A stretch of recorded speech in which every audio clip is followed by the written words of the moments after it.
You are nothing but a jealous, ugly baker."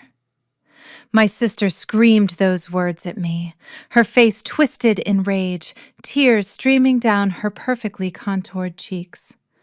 The guests at the engagement party of the century gasped, their champagne glasses frozen mid-air. Then, the man she was about to marry, the billionaire heir to the Sterling Empire, walked into the room. He walked right past her outstretched, trembling hand. He walked past my mother, who was already formulating a lie to save face. He stopped directly in front of me. I stood there, covered in soot, my arms blistering from second-degree burns, smelling of smoke and burnt sugar. He looked me in the eye and said the words that would burn my family to the ground. "I have been trying to find you for 6 months." My mother went pale. My sister stopped crying instantly. Before I tell you how a simple cake toppled a dynasty, let me know where you are watching from in the comments. Hit like and subscribe if you have ever been the invisible one who held everything together while others took the credit. My name is Sophia, and at 32 years old, I was the family secret. To the elite circles of Atlanta, the Vance family was royalty. My mother, Renee, was the queen of philanthropy. My younger sister, Jasmine, was the princess, a lifestyle influencer with 2 million followers who preached about Black excellence and luxury living. And me. I was the stain they could not quite scrub away. I owned a crumbling bakery called Grandma's Oven in a forgotten part of town. I had flour under my fingernails instead of French manicures. I had burns on my forearms instead of diamond bracelets. But what nobody knew, not even my own family, was that the culinary genius they worshipped, the mysterious creator known only as the Ghost Alchemist, was me. It was supposed to be Jasmine's night, the engagement party that would cement her status as the future wife of Liam Sterling. The Sterling estate was a sprawling mansion that looked more like a museum than a home. I was not there as a guest. I was there as staff. My mother had made it very clear. "You are to stay in the kitchen, Sophia. Make sure the catering team does not mess up. And for God's sake, do not let Liam see you. You look like a servant, so act like one." I was in the back kitchen, putting the final touches on the 5-tier wedding cake. It was my masterpiece. A vanilla bean chiffon sponge with a passion fruit reduction, coated in a tempered chocolate glaze that shimmered like liquid gold. I had spent 72 hours on the sugar work alone, pulling sponge sugar into delicate orchids that looked so real you would expect them to have a scent. Jasmine breezed into the kitchen with her phone on a gimbal, live streaming to her fans. "Hey guys, just checking on the prep for the big reveal. Look at this dress. It is not easy being a bride-to-be." She spun around, her massive tulle skirt knocking into a tray of appetizers. She ignored it.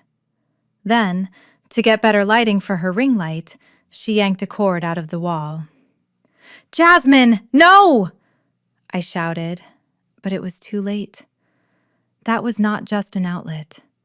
She had unplugged the industrial cooling unit for the chocolate tempering machine, which was sitting next to a gas burner. The spark from the sudden voltage drop ignited the pressurized canister of cooking spray I had left on the counter. Boom! A wall of fire erupted between me and the door.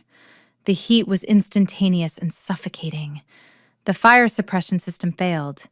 It always failed in this old wing of the house. Jasmine screamed, dropping her phone. She scrambled backward, tripping over her dress, crawling toward the exit. "Help! Someone help me! My dress!" She ran. She left me there. I looked at the fire. Then I looked at the cake.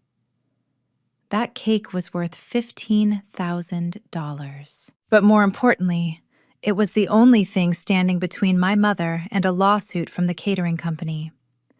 If this cake was ruined, they would blame me. They always blamed me. I did not think. I grabbed the heavy marble base of the cake stand. The metal rim was already searing hot. I felt the skin on my forearms sizzle as I lifted the 50-pound structure. The flames licked at my apron. I held my breath, squinting against the stinging smoke, and charged through the gap in the fire. I kicked the swinging doors open with my foot, bursting into the cool, air-conditioned hallway. I stumbled, my knees hitting the floor, but I kept the cake upright. The golden glaze was untouched. The sugar orchids were perfect. I collapsed against the wall, gasping for air, my lungs burning. I looked down at my arms. The skin was angry red, blistering rapidly. The pain was a dull roar that was quickly becoming a sharp scream. Jasmine was standing there, safe, checking her makeup in her phone camera. When she saw me, she did not ask if I was okay. She did not call a medic. "You idiot!" she shrieked. Her voice echoed down the hallway, drawing the attention of the guests who were mingling in the ballroom. "You've ruined my live stream! The smoke! The noise! Everyone is going to think we are ghetto!" She stomped over to me. I was still on the floor, cradling my burned arms. "Get up! Hide that hideous burn! Do you want Liam to think we have defective genes?" Then my mother appeared. Renee Vance looked at the smoke billowing from the kitchen doors, then down at me. Her eyes narrowed. She saw the soot on her pristine white marble hallway. "Sophia," she hissed, stepping closer. "Mom, I saved the cake," I whispered, my voice raspy from the smoke. "You saved the cake? You nearly burned the house down! Look at this mess!" Slap. The sound was louder than the fire alarm. My head snapped to the side. The sting on my cheek momentarily distracted me from the agony in my arms. "Clean yourself up," Renee ordered, not a shred of maternal instinct in her body. "And take that cake into the ballroom. If anyone asks, Jasmine baked it. Do you understand?" Jasmine spent all week working on this. Do not you dare steal her spotlight just because you are jealous. Jealous. I looked up at them. Jasmine was already fixing her hair, composing herself. "Yes, jealous," Jasmine sneered. "You are just a baker, Sophia, a low-class, flour-covered nobody. Go find a back door and leave after you drop off the cake." I slowly stood up. My legs were shaking. I picked up the cake again. The pain was blinding now, but I locked it away. I had practiced this stoicism for 30 years. I walked into the ballroom. The room went silent. I must have looked like a specter. A woman in a singed apron, hair wild with static and soot, carrying the most beautiful cake anyone had ever seen. Jasmine ran ahead of me, clapping her hands. "Here it is, everyone! So sorry about the little smoke scare in the kitchen. I insisted on finishing the glazing myself and, well, things got a little heated. But art requires sacrifice, right?" The guests chuckled politely. They applauded her. They looked right through me as I set the cake down on the center table. "Oh, it is magnificent, Jasmine," someone said. "You have such talent." Thank you," Jasmine beamed, clinging to my mother's arm. "It is a family recipe." I turned to leave. I needed cold water. I needed to get away from these vampires before I screamed. That is when the double doors at the far end of the room opened. Liam Sterling walked in. He was different from the photos. The magazines made him look polished, approachable. In person, he was terrifying. He had the energy of a predator who had not eaten in days. He was 35, wearing a bespoke suit that cost more than my entire bakery. He did not smile. "Liam, darling, Jasmine cried out, rushing toward him, her arms open. "I was so worried. I was in the kitchen baking for you and—" Liam did not break his stride. He did not even blink. He swerved around Jasmine as if she were a piece of furniture. He walked straight toward the cake.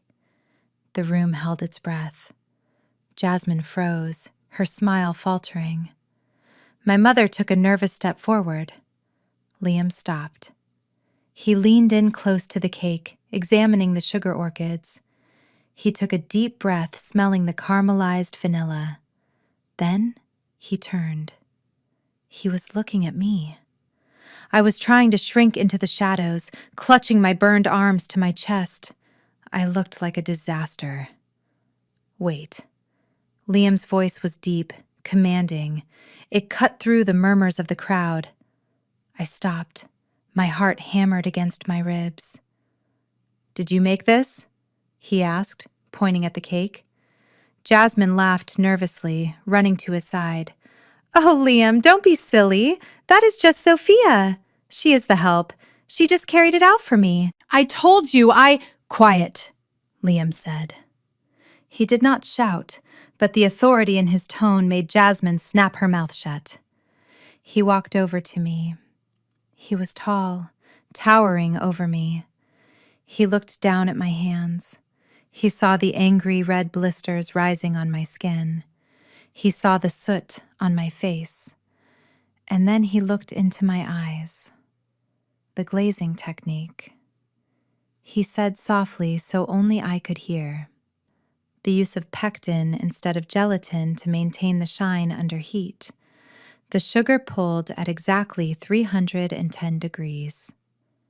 I stared at him. How did he know that? That was my secret, my signature. "Who are you?" he asked. I am Sophia," I stammered. "No." He shook his head slowly. "I do not mean your name. I mean, who are you, really? Because I have tasted every dessert in New York, Paris, and Tokyo, and I have been trying to find the person who understands the chemistry of sugar like this for 6 months. He reached out, his hand hovering near my burned arm, not touching, but offering protection. I stepped back, terrified. My mother was glaring at me, her eyes promising punishment if I spoke the truth. Jasmine looked like she was about to faint. I am nobody," I whispered. "Just a baker." Liam smiled. It was a small, dangerous smile. "I do not think so, Sophia. I think you are the reason I am here." He turned back to the crowd, back to Jasmine, who was trembling with rage and confusion. "Jasmine," Liam said, his voice cold as ice, "you told me you baked this cake. You told me you spent the last 3 days in the kitchen perfecting the passion fruit reduction." Yes, of course I did," Jasmine lied, her voice high and pitchy. Liam reached into his pocket and pulled out a handkerchief. He gently took my hand, wrapping the cool silk around my burned wrist. "Then tell me, Jasmine," he said, not looking at her. "Why are this woman's hands burned from a sugar fire, while your hands smell like Chanel No. 5 and hand sanitizer?" The silence in the room was deafening. My mother gasped. Jasmine's mouth opened and closed like a fish. I looked at Liam. For the first time in my life, someone saw me. Not the servant, not the scapegoat, but me. And that was the moment I knew. This was not just an engagement party. This was a war zone, and I had just been handed a weapon. Jasmine's laugh was like shattering glass, sharp and artificial. She physically wedged herself between Liam and me, her manicured hand gripping his bicep as if she were staking a claim on a piece of property. "Liam, baby, you are confusing the poor girl. Look at her. She is terrified." She turned her gaze on me, her eyes hard and warning, though her lips were curved into a sweet, pitiful smile. Sophia is just my assistant, Liam. She washes the mixing bowls and preps the baking trays. I let her carry the cake out because, well, look at my dress. I could not risk getting fondant on $50,000 worth of custom silk. My heart hammered against my ribs. The lie was so bold, so effortless. I wanted to scream. I wanted to tell him that Jasmine did not know the difference between baking powder and baking soda. I wanted to tell him that she had spent the entire week getting spray tans and facials while I slaved over a hot oven until my fingers cramped. But I couldn't. My mother, Renee, had moved closer. She stood just behind Liam, her eyes boring into mine. It was a look I knew well. It was the look that meant punishment. It was the look that had silenced me for 30 years. Liam did not move away from Jasmine, but he did not look at her either. His eyes were still fixed on me, searching for something. He looked at the burn on my arm, then at the intricate sugar orchids on the cake, and finally at Jasmine's perfectly manicured, unblemished hands. "Is that so?" Liam asked, his voice neutral.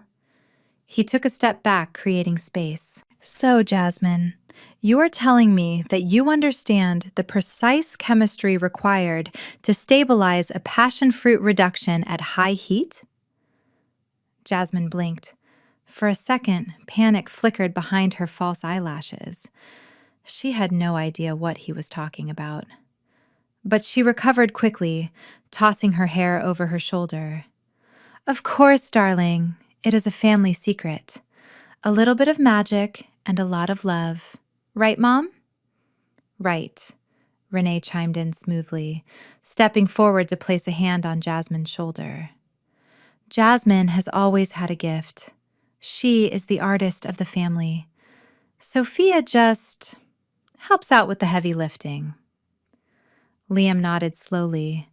He slipped his hands into his pockets, his demeanor shifting from curious to strictly business. The transformation was instant. He was no longer the fiancé.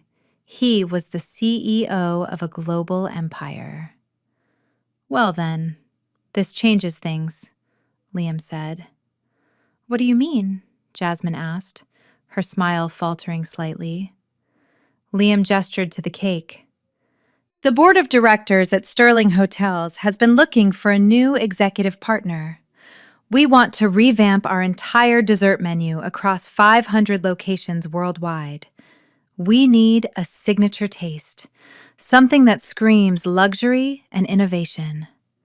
He paused, letting the weight of his words settle over the room.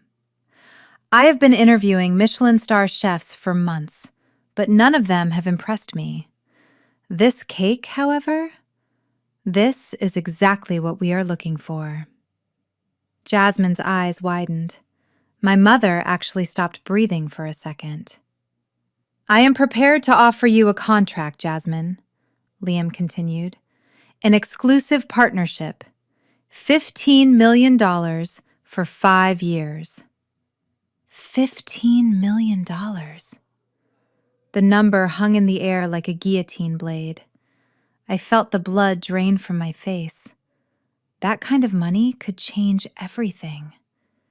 It could save Grandma's oven. It could fix the roof that leaked every time it rained. It could pay off the debts my mother had secretly racked up in my father's name. Jasmine let out a squeal that was entirely undignified. $15 million? Oh, Liam, that is amazing. Of course, I accept. Not so fast. Liam held up a hand. I do not sign contracts based on one cake. I need to be sure. Next Friday, I want you to present a full tasting menu to the board, 12 courses, high concept. If you can replicate the quality of this cake, the contract is yours. Next Friday? Jasmine's voice cracked. That is only 5 days away. Is that a problem? Liam raised an eyebrow. For a culinary genius like you, surely 5 days is plenty of time. No, no problem at all, Jasmine lied, her desperation seeping through. I will dazzle them, you will see. Good. Liam checked his watch. He glanced at me one last time, a strange, unreadable expression on his face. Then he turned and walked away, disappearing into the crowd of wealthy guests. As soon as he was gone, the air in the room shifted. The temperature seemed to drop 10 degrees. The smile vanished from Jasmine's face instantly. She grabbed my uninjured arm and dug her nails in. You need to fix this, she hissed. We are not discussing this here, my mother interrupted, her voice low and dangerous. She grabbed my other arm, right over the fresh burn. I gasped in pain, but she did not let go. She marched me out of the ballroom, through the service doors, and into the small, soundproof pantry off the main kitchen. She shoved me inside. I stumbled, hitting my hip against a metal shelf. Jasmine followed, slamming the door and locking it. Are you insane? Jasmine screamed at me. Why did you just stand there looking like a kicked puppy? You almost blew my cover. Me? I asked, incredulous. I stared at them, the pain in my arm throbbing in rhythm with my heartbeat. You just accepted a $15 million contract for a job you cannot do. You cannot even bake a brownie from a box mix without burning it, Jasmine. How are you going to present a 12-course tasting menu in 5 days? That is not my problem, Jasmine snapped. That is your problem. My problem? I laughed, a bitter, hollow sound.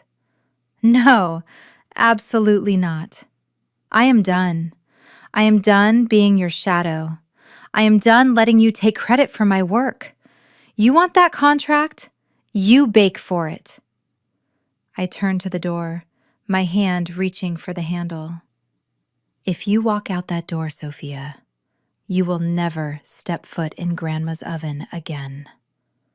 My mother's voice was calm, terrifyingly calm. I froze. I turned back slowly. What did you say? Renee pulled a folded document from her clutch. She unfolded it slowly, smoothing out the creases on top of a stack of canned tomatoes. It was a deed. The deed to the building that housed my bakery, my sanctuary, the only place in the world where I felt safe, the place my grandmother left me. You seem to forget, Sophia, my mother said, tapping a manicured nail on the paper. When Grandma died, she didn't leave the building to you. She left it to the family trust. And as the executor of the trust, I have the power to sell any assets I deem unprofitable. You wouldn't, I whispered. Grandma built that place with her bare hands. It was her legacy. Legacy doesn't pay for my country club membership, Renee sneered. I have a buyer lined up, Sophia, a developer. He wants to tear it down and build a parking lot for the new shopping center next door. He is offering cash. I can sign the papers tomorrow morning. Tears welled in my eyes, not from sadness, but from pure, white-hot rage. That bakery was my life. It was the only memory I had of the one person who had ever loved me unconditionally. You are a monster, I said, my voice shaking. I am a pragmatist, Renee shrugged. Here's the deal. You are going to go back to that kitchen. You are going to design the most spectacular tasting menu Atlanta has ever seen. You are going to bake day and night until your fingers bleed if you have to. And Jasmine is going to present it. And if I refuse? I asked. Then I sell the building at 9 a.m. tomorrow, Renee said. And not only that, I will make sure every bank in the city knows you are a liability. You will never get a loan to start over. You will be on the street, Sophia, with nothing but your flour and your pride. I looked at Jasmine. She was smirking, checking her reflection in the back of a spoon. She knew she had won. She always won. I looked at my mother. Her face was stone. She meant every word. I felt trapped. The walls of the pantry felt like they were closing in on me. I thought about Liam. I thought about the way he looked at me. He suspected something, but suspicion wasn't proof. If I spoke up now, I would lose everything. If I played along, I would be a slave, but at least I would still have my home. Fine, I said, the word tasting like ash in my mouth. Good choice, Renee smiled, putting the deed back in her bag. Now get back to work. Jasmine needs to look busy for her Instagram stories. And Sophia, put some foundation on that arm. The burn is disgusting. It is ruining the aesthetic. They unlocked the door and walked out, leaving me alone in the dark pantry. I slid down the wall until I hit the floor. I buried my face in my hands, but I did not cry. Crying was a luxury I could not afford. I had 5 days to create a $15 million lie. But as I sat there, listening to the muffled sounds of the party outside, a cold resolve settled in my chest. They thought they had broken me. They thought they owned me. But they forgot one thing. When you play with fire, eventually you get burned. And I was the one holding the matches. I stood up, wiped the soot from my face, and walked back into the kitchen. The game was on. The morning sun was barely peeking through the blinds when the doorbell rang. It was not a polite, social ring. It was authoritative. My mother, Renee, froze mid-sip of her coffee. She looked at the security monitor and her face went pale. "It is Liam," she hissed. "Why is he here at 7 in the morning?" Panic instantly turned the kitchen into a war zone. Jasmine was still in her silk robe, scrolling through TikTok, her face devoid of makeup. I was already covered in flour, having been awake for 20 hours straight, trying to salvage the brioche disaster from the night before. "Hide everything," Renee barked at me. "Get those dirty bowls out of sight. Jasmine, go put on a face. Now!" Jasmine scrambled off the stool, nearly tripping over her own feet. "What does he want? He said the tasting was Friday. I am not ready. I do not know what to say to him." My mother grabbed my arm, her nails digging into the fresh bandages. You are going to tell her what to say." She pulled a tiny, flesh-colored Bluetooth earpiece from her purse. It was the kind actors use on set. She shoved it into Jasmine's ear as she ran past and tossed the matching transmitter to me. "Get in the pantry," Renee ordered me. "If he asks a question Jasmine cannot answer, you feed it to her. If you mess this up, Sophia, I swear I will sign that deed over to the developer before lunch." I retreated into the narrow pantry, the smell of dried oregano and stale crackers filling my nose. I cracked the door just a sliver, enough to see the kitchen island, but not enough to be seen. I put the earpiece in. The static hiss was deafening in the small space. Liam walked in a moment later. He looked fresh, sharp, wearing a navy suit that made him look like he owned the oxygen in the room. He did not look like a man in love. He looked like an auditor. "Good morning," Liam said, his voice smooth but cold.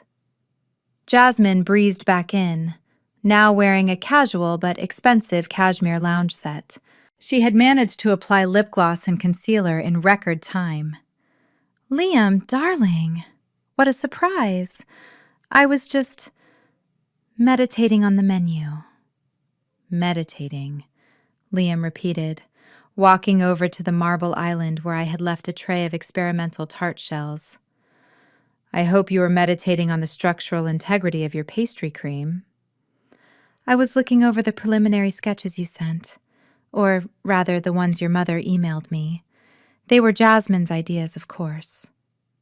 Renee interjected quickly, pouring Liam a cup of coffee with a shaking hand. Right. Liam picked up a tart shell. He examined it with the scrutiny of a jeweler.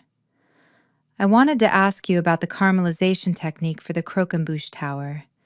In your notes, you mentioned a wet caramel method. Silence. I pressed the button on my transmitter. Tell him wet caramel crystallizes less, but takes longer to cook. Whisper it. Jasmine touched her ear nervously.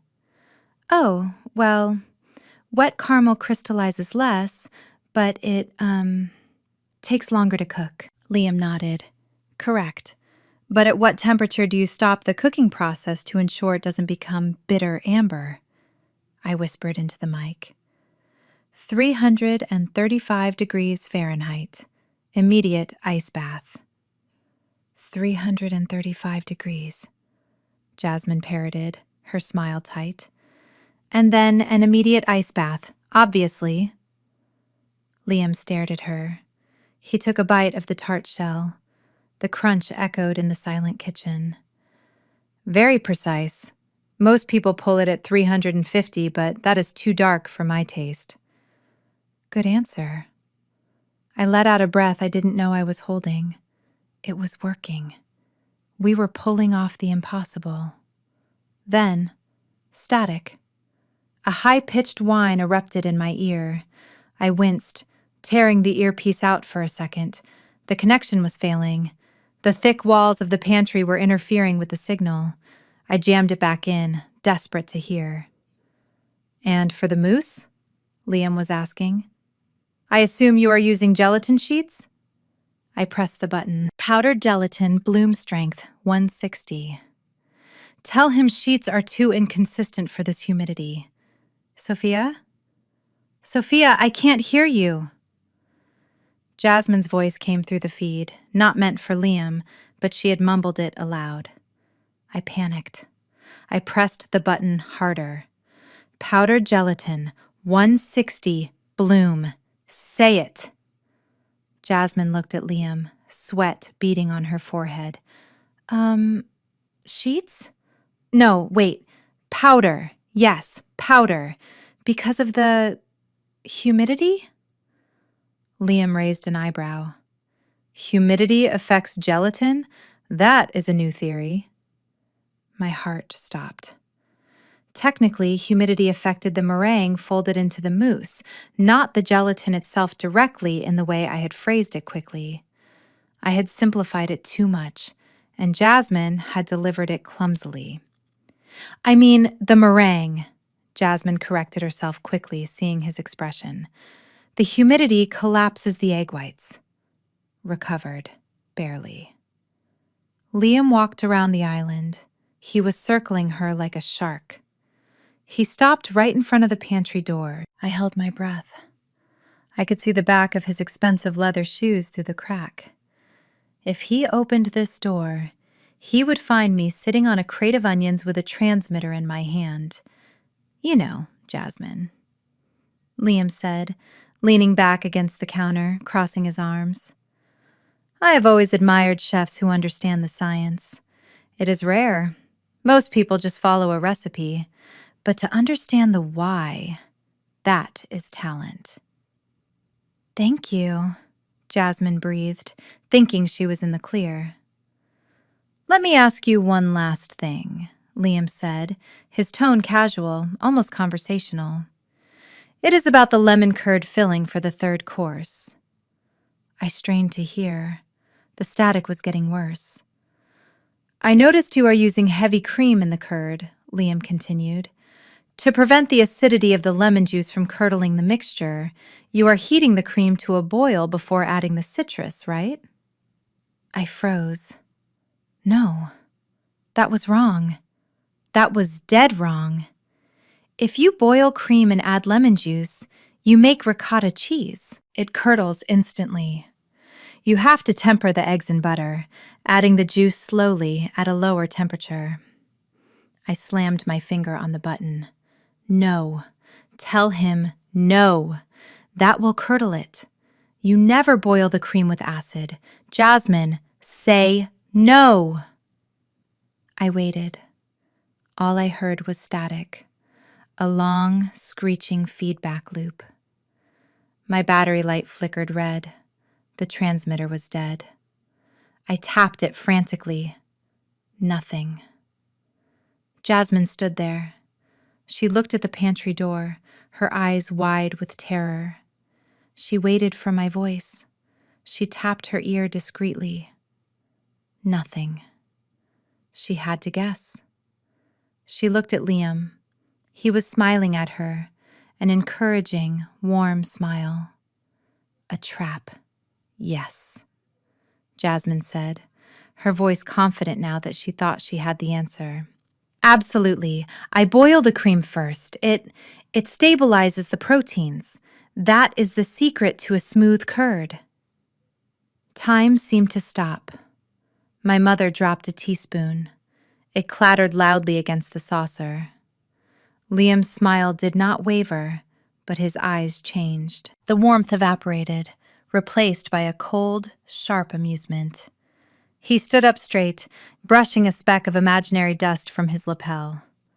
Interesting, he said softly. I have never heard of that technique. Usually that makes cheese. But I suppose you have your own special methods. He looked at the pantry door one last time. He knew. He absolutely knew. Well, I look forward to tasting that boiled cream curd on Friday, Liam said. Good luck, Jasmine. You are going to need it. He walked out. The front door clicked shut. Jasmine let out a scream and threw a ceramic bowl across the room. It shattered against the wall next to the pantry. What happened? She shrieked. You went silent. You made me look like an idiot. I stepped out of the pantry. I was shaking, but not from fear. From realization. He knows, I said. He does not know anything, my mother snapped, though her hands were trembling as she picked up the broken china. He was just impressed. You heard him. He said it was interesting. He was mocking her, I said. He baited her with a wrong fact, and she walked right into it. Shut up, Jasmine yelled. Just fix it. Make the curd his way if that is what he wants. Just make sure it tastes good. I looked at them.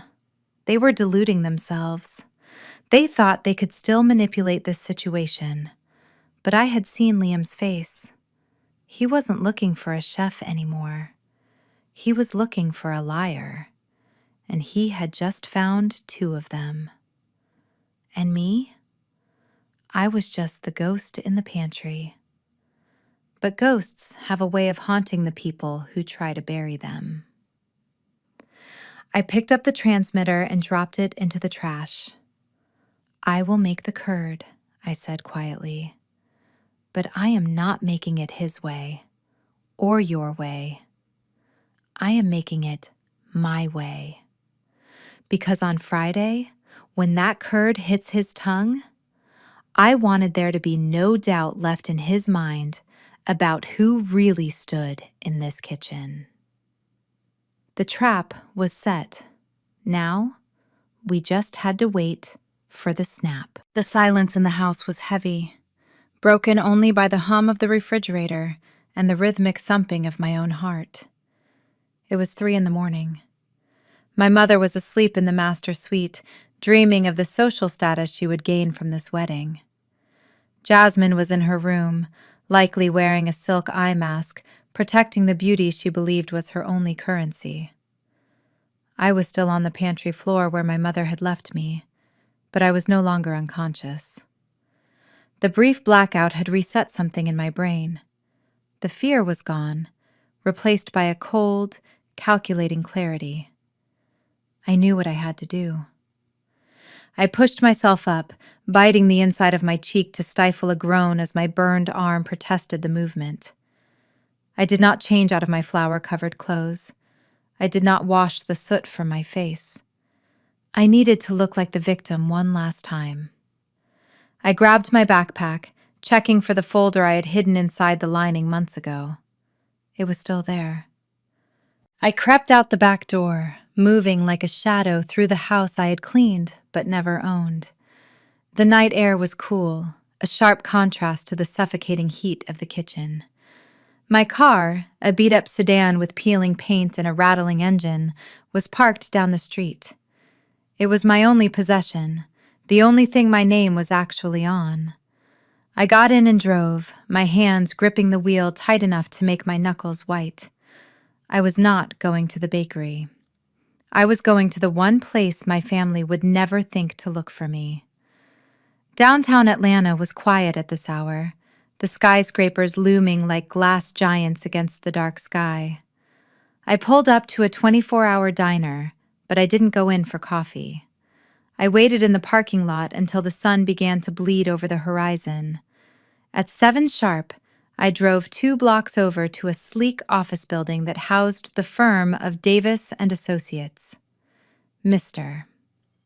Davis was an intellectual property lawyer I had met years ago when he bought a birthday cake for his daughter. He had told me then that my recipes were unique, that I should protect them. I had laughed it off back then. I wasn't laughing now. I walked into the lobby. The security guard looked at my messy apron and burned arm with suspicion, but I flashed my ID and told him I had an appointment. I didn't, but Mr. Davis was an early riser. When I walked into his office, he was already at his desk, sipping espresso. He looked up, his eyes widening as he took in my appearance. Sophia. He stood up, buttoning his suit jacket. You look like you just walked out of a war zone. What happened? I did not have time for small talk. I sat down, wincing as my arm brushed the leather chair. I pulled the folder from my bag and slid it across the polished mahogany desk. I need you to execute the final stage of the Phoenix Protocol, I said, my voice steady. Mr. Davis opened the folder. He scanned the documents, his eyebrows rising. These are the patent filings for the chemical composition of your edible glass and the structural sponge technique. You filed the provisionals 6 months ago under the shell company Phoenix Culinary Solutions. Yes, I said. And today, I want to convert them to full utility patents. I also want to trademark the name The Ghost Alchemist. He looked at me over his glasses. Sophia, you know what this means. If you do this, and your sister uses these formulas for the Sterling contract, she will be committing federal intellectual property theft. The penalties are severe. I know, I said. That is the point. But the fees? Mr. Davis hesitated. To expedite this, to lock it down before Friday, it is going to cost $5,000, up front. I nodded. I expected that. I stood up and walked to the window, looking down at the street where my car was parked. It was the car I drove to culinary school. It was the car I slept in when my mother kicked me out for a week because I forgot to buy milk. It was my freedom. Give me an hour, I said. I left the office and drove to a used car dealership on the outskirts of the city. The sign said, "We buy any car, cash in hand." The dealer, a greasy man with a stain on his tie, looked at my car and then at me. He smelled desperation. $500, he said, kicking the tire. It is worth $2,000, I argued, though I had no fight left in me. Look at you, sweetheart, he sneered. You are in no position to negotiate. Take it or leave it. I did not have time to argue.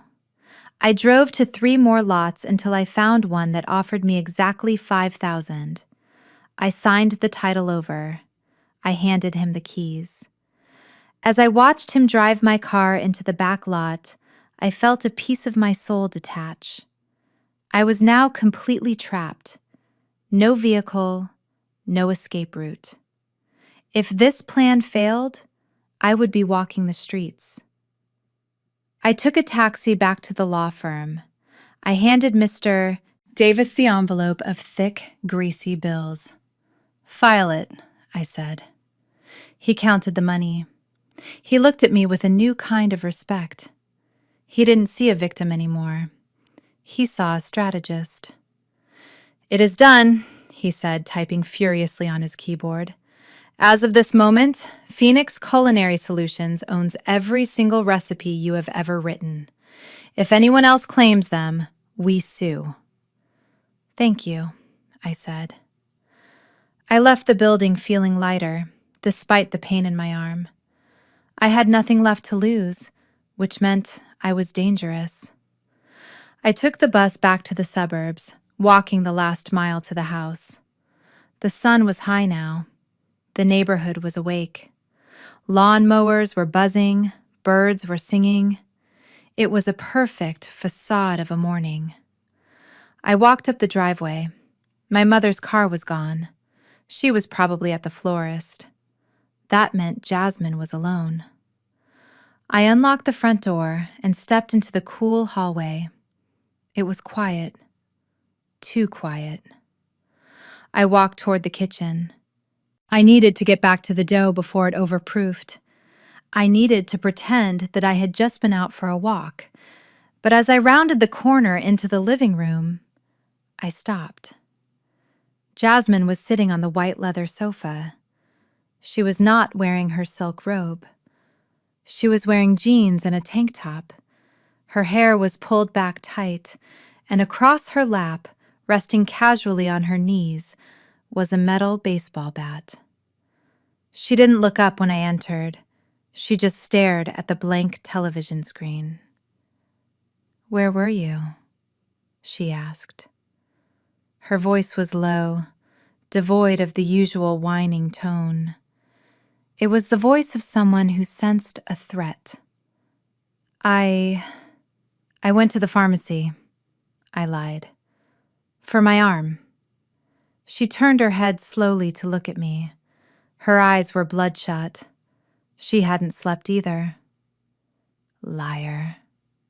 She stood up, the bat dragging against the floor with a metallic scrape. "I checked the pharmacy. They haven't seen you. And Mom checked the garage. Your car is gone." She took a step toward me, raising the bat slightly. "You went to see him, didn't you?" she accused, her voice rising to a shriek. "You went to see Liam. You went to tell him the truth. You went to sell me out to get your little revenge." "No, Jasmine." I backed up, my hands raising instinctively. "I didn't see Liam, I swear." "Don't lie to me!" She swung the bat, smashing a vase on the side table. Shattered porcelain flew across the room. "You are jealous. You have always been jealous. You want his money. You want my life. Well, you are not going to ruin this for me, Sophia. I will not let you." She advanced on me, the bat raised high. "Where is the money, Sophia?" she screamed. "You sold the car. I saw the title transfer notification on the family insurance app. You have cash. You are planning to run away, aren't you? You are going to leave me here with this menu I cannot cook." I hit the wall. There was nowhere left to run. "I am not running," I said, staring at the bat, realizing that for the first time, my sister wasn't just a brat. She was unhinged. "Good." She smiled, a terrified, manic grin. "Because you are not going anywhere until that tasting is done. And if you try to leave this house again, I won't just break your arm. I will break your hands so you can never bake again." She swung the bat into the wall next to my head, the drywall exploding in a cloud of white dust. "Now get in the kitchen," she whispered. "We have a contract to win." I looked at the hole in the wall. I looked at her. She thought she had trapped me. She thought fear would keep me in line. She didn't know that she had just threatened the owner of Phoenix Culinary Solutions. She didn't know that with every threat, she was just adding another zero to the settlement I would eventually extract from her. I walked past her, brushing the drywall dust off my shoulder. "Fine," I said without looking back. "Let's bake." Back in the kitchen, the air was thick with tension and the smell of caramelized sugar.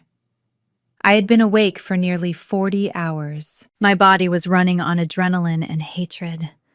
The new batch of brioche was rising, and I was in the middle of tempering a massive slab of dark chocolate for the centerpieces. Jasmine was pacing back and forth, rehearsing the lies I had written for her on index cards. She looked perfect, of course. Her hair was blown out, her makeup was flawless, but her eyes were darting around like a trapped animal. Then the intercom buzzed. "He is here." My mother's voice crackled from the living room monitor. "Liam just pulled through the gate. He is 2 hours early." The color drained from Jasmine's face. "Early? He cannot be early. The chocolate isn't set. The kitchen is a mess. And her," she pointed a shaking finger at me, "she is still here." I looked down at my apron. It was stiff with dried dough and chocolate stains. My bandages were gray with soot and grime. I looked like exactly what I was, the person doing all the work. "Get out," Jasmine hissed, grabbing my arm. "You need to disappear. Now." "I cannot leave," I argued, pulling away.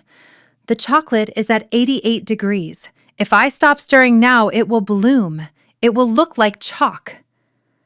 "I do not care about the chocolate," Jasmine shrieked.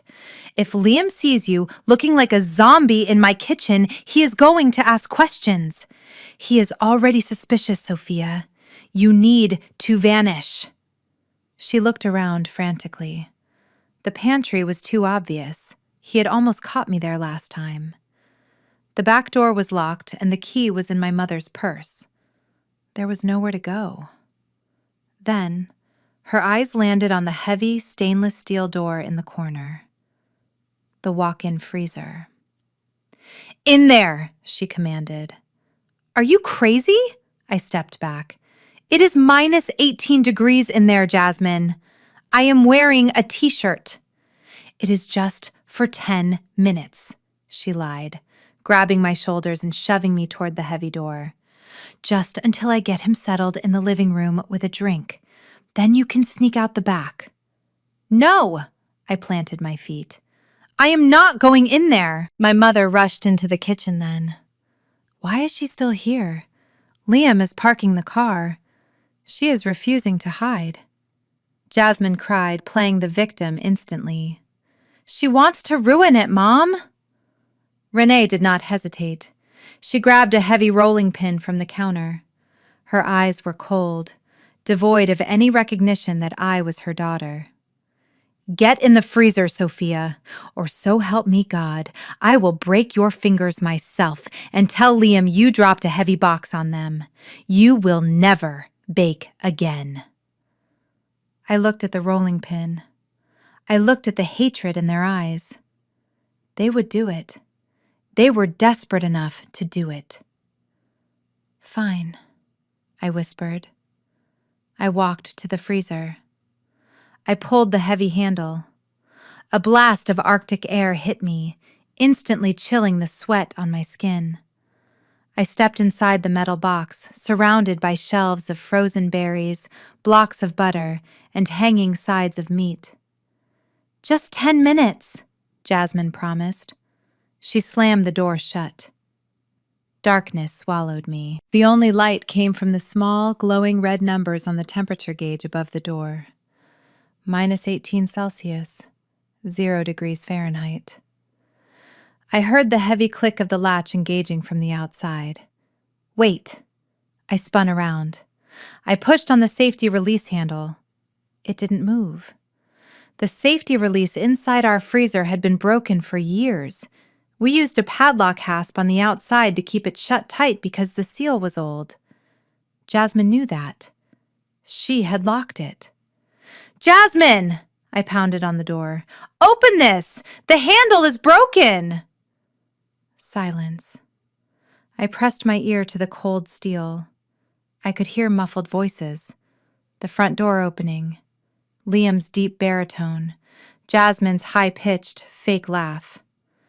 They were not coming back in 10 minutes. The cold was not a slow creep. It was an assault. Within seconds, the sweat on my forehead turned to ice. My wet apron froze stiff, becoming a board against my chest.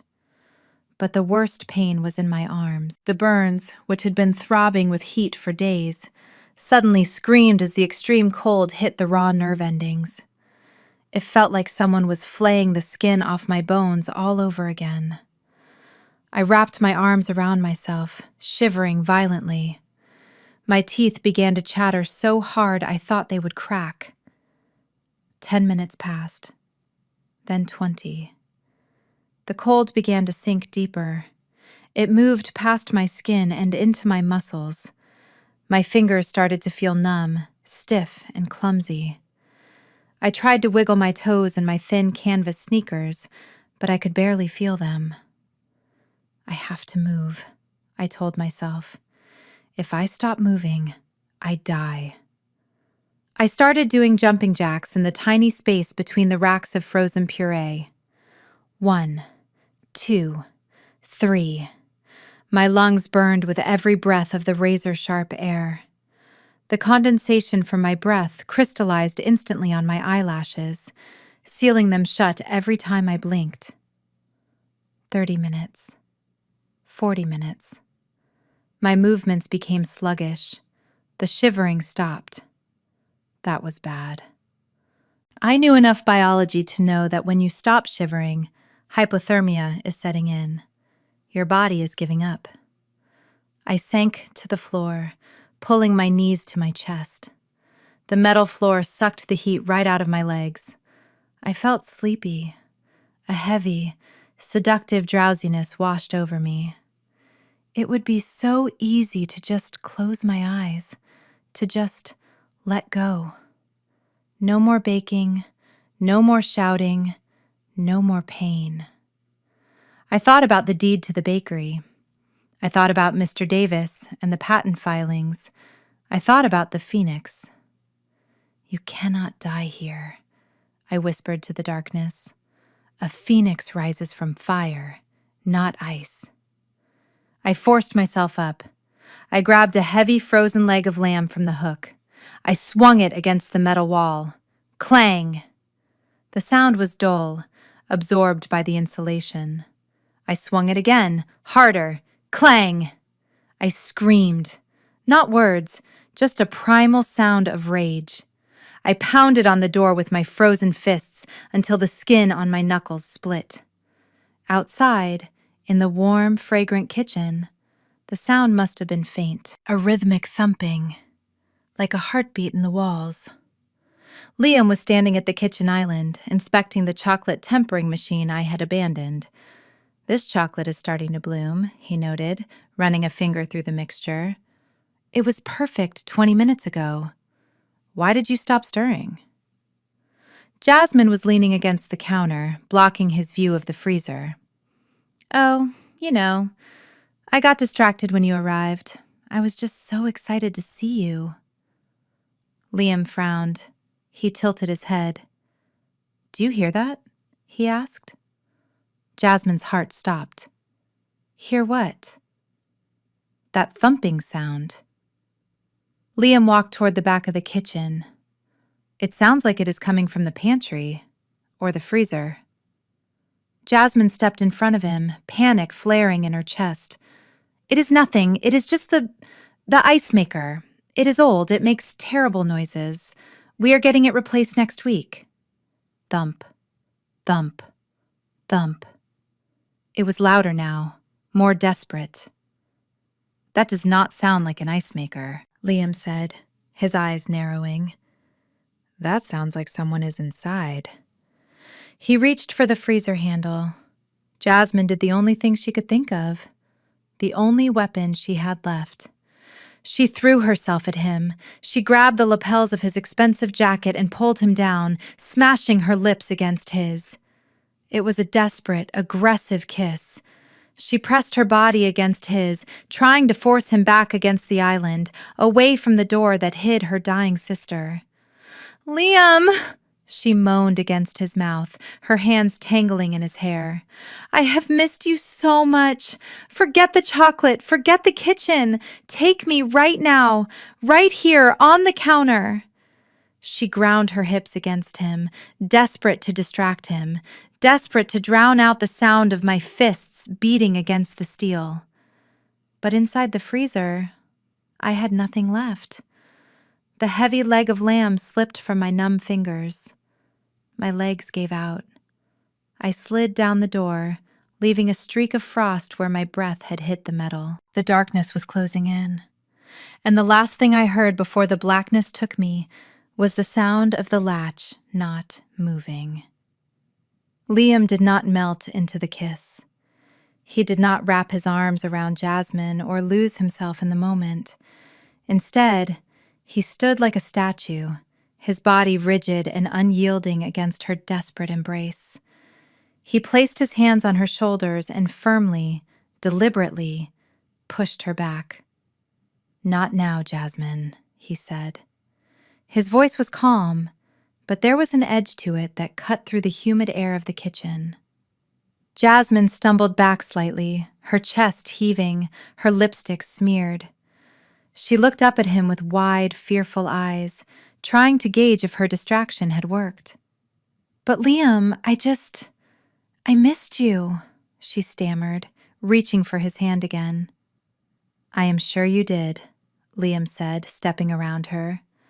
"But I am thirsty, and this ice maker seems to be causing quite a commotion. Let me take a look at it." "No!" Jasmine practically shrieked, jumping in front of him again. "Do not worry about it. I will get you a drink from the fridge. The ice maker is broken. It is leaking. You will ruin your shoes." Liam looked down at his shoes, then back at the heavy steel door of the walk-in freezer. The thumping had stopped. The silence was more terrifying than the noise. "Move, Jasmine," Liam said. It was not a request, it was a command. Jasmine froze. She had never heard him use that tone before. It was the tone he used in boardrooms right before he fired someone. She stepped aside, defeated, her hands trembling by her sides. Liam walked to the freezer. He gripped the heavy metal handle. He noticed the latch immediately. It was not stuck. It was not broken. It was locked from the outside. He didn't say a word. He just flipped the latch and hauled the door open. A cloud of white mist rolled out, heavy and cold, instantly dropping the temperature in the kitchen. As the fog cleared, Liam saw me. I was slumped against a shelf of frozen vegetables, my knees pulled to my chest, my head resting on my arms.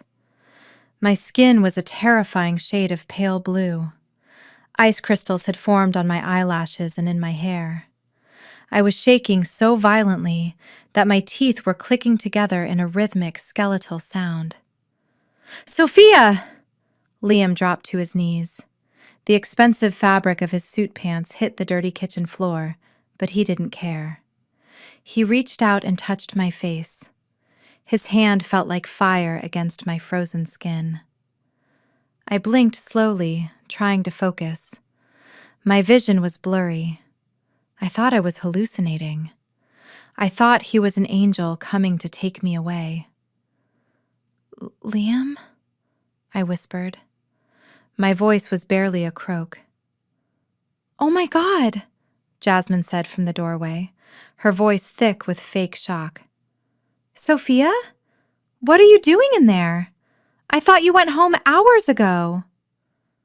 Liam did not look at her. He did not acknowledge her bad acting.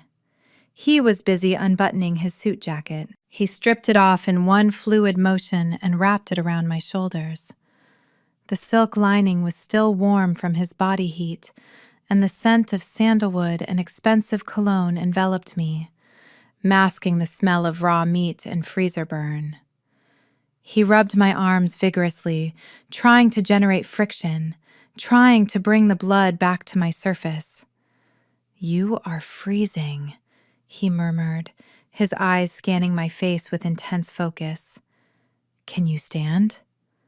I think so," I chattered. He helped me up. My legs felt like wooden stumps. I stumbled and he caught me, pulling me against his chest to steady me. For a moment, I just breathed in his warmth, feeling the solid, safe beat of his heart against my ear. He guided me out of the freezer and into the kitchen. The heat of the room hit me like a physical wall, making my skin prickle and burn as the blood rushed back into my capillaries. Jasmine was wringing her hands, her eyes darting between us. "She must have gone in to check inventory and the door jammed," Jasmine babbled, her voice high and frantic. "That old latch is so tricky. I told Mom we needed to fix it." "Sophia, why didn't you call out? We were right here." Liam sat me down on a stool. He kept his arm around my shoulders, anchoring me. Then, slowly, he turned to look at Jasmine. "The door was latched from the outside, Jasmine," he said. Jasmine went pale. It was?" She laughed nervously. "Oh, silly me. I must have bumped it when I was cleaning earlier. I had no idea she was in there. Thank God you found her, Liam." Liam stared at her. His expression was unreadable. It was a mask of perfect, polite indifference.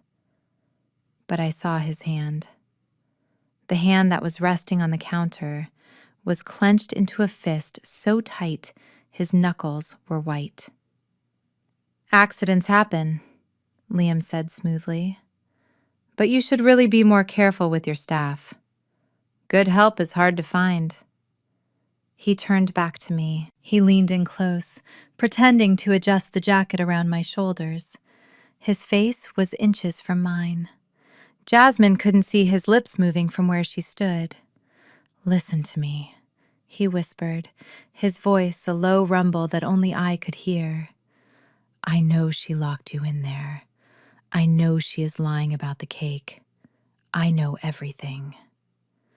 My eyes widened. I opened my mouth to speak, to confess, to beg him to take me away. "Shh," he breathed. "Do not say a word, not yet. She has a contract to sign on Friday. If we expose her now, she walks away with nothing but a bruised ego. But if we wait, if we let her walk into that boardroom and present that menu, she loses everything." He pulled back slightly, looking me in the eye. "Can you do it?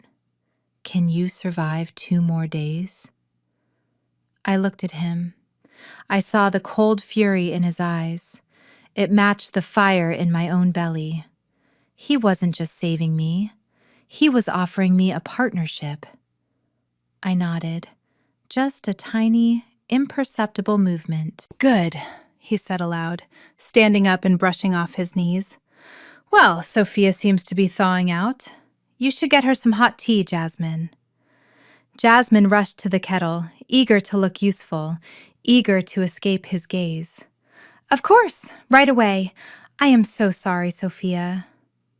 Liam checked his watch. "I have to go. I have a meeting with the board to finalize the paperwork for the tasting. I just wanted to drop by and see how the creative process was going."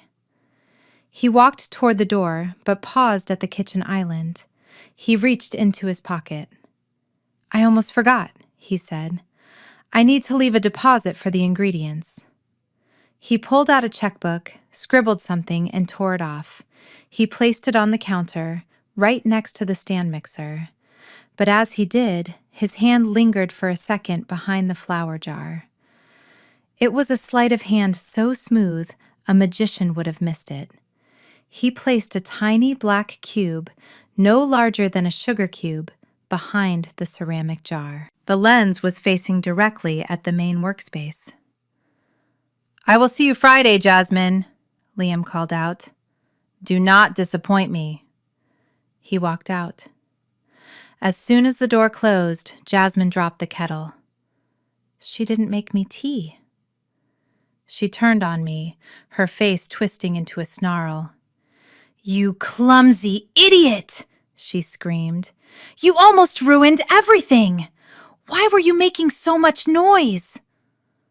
I pulled Liam's jacket tighter around me. It was my armor now. "I was dying, Jasmine," I said, my voice steady despite the cold. She scoffed. "You were fine. It was 20 minutes. Stop being dramatic. Now give me that jacket. You are getting his expensive cologne all over your dirty clothes." She reached for it. "No," I said. She stopped, shocked. "What did you say to me?" I said no. I stood up. My legs were still shaking, but I stood tall. "He gave it to me, and I am freezing because you locked me in a freezer. So I am keeping the jacket. And if you try to take it, I will walk out that door right now and I will not come back. And you can explain to the board on Friday why your signature brioche tastes like raw flour and ammonia." Jasmine lowered her hand. She glared at me, hatred radiating from her pores. But she backed down. She knew she needed me. "Fine," she spat. "Keep it. You look ridiculous anyway, like a beggar wearing a king's robe. Now get back to work. We have lost an hour because of your little stunt." I sat back down at the counter, wrapped in Liam's scent. I picked up the whisk. Jasmine went back to scrolling on her phone, oblivious to the tiny black eye watching her from behind the flour jar. She thought she was the director of this show. She thought I was just a prop. She didn't realize the cameras were already rolling, and the final scene was going to be her destruction. I looked at the lens and gave a tiny, almost invisible smile. It was time to bake a masterpiece. I sat there for a long time, wrapping Liam's jacket tighter around my shoulders. The scent of sandalwood and expensive wool was a shield against the sterile cold of the kitchen. My fingers were still stiff, but the feeling was returning, bringing with it a sharp, prickling pain that felt like victory. I watched Jasmine in the reflection of the stainless steel oven door.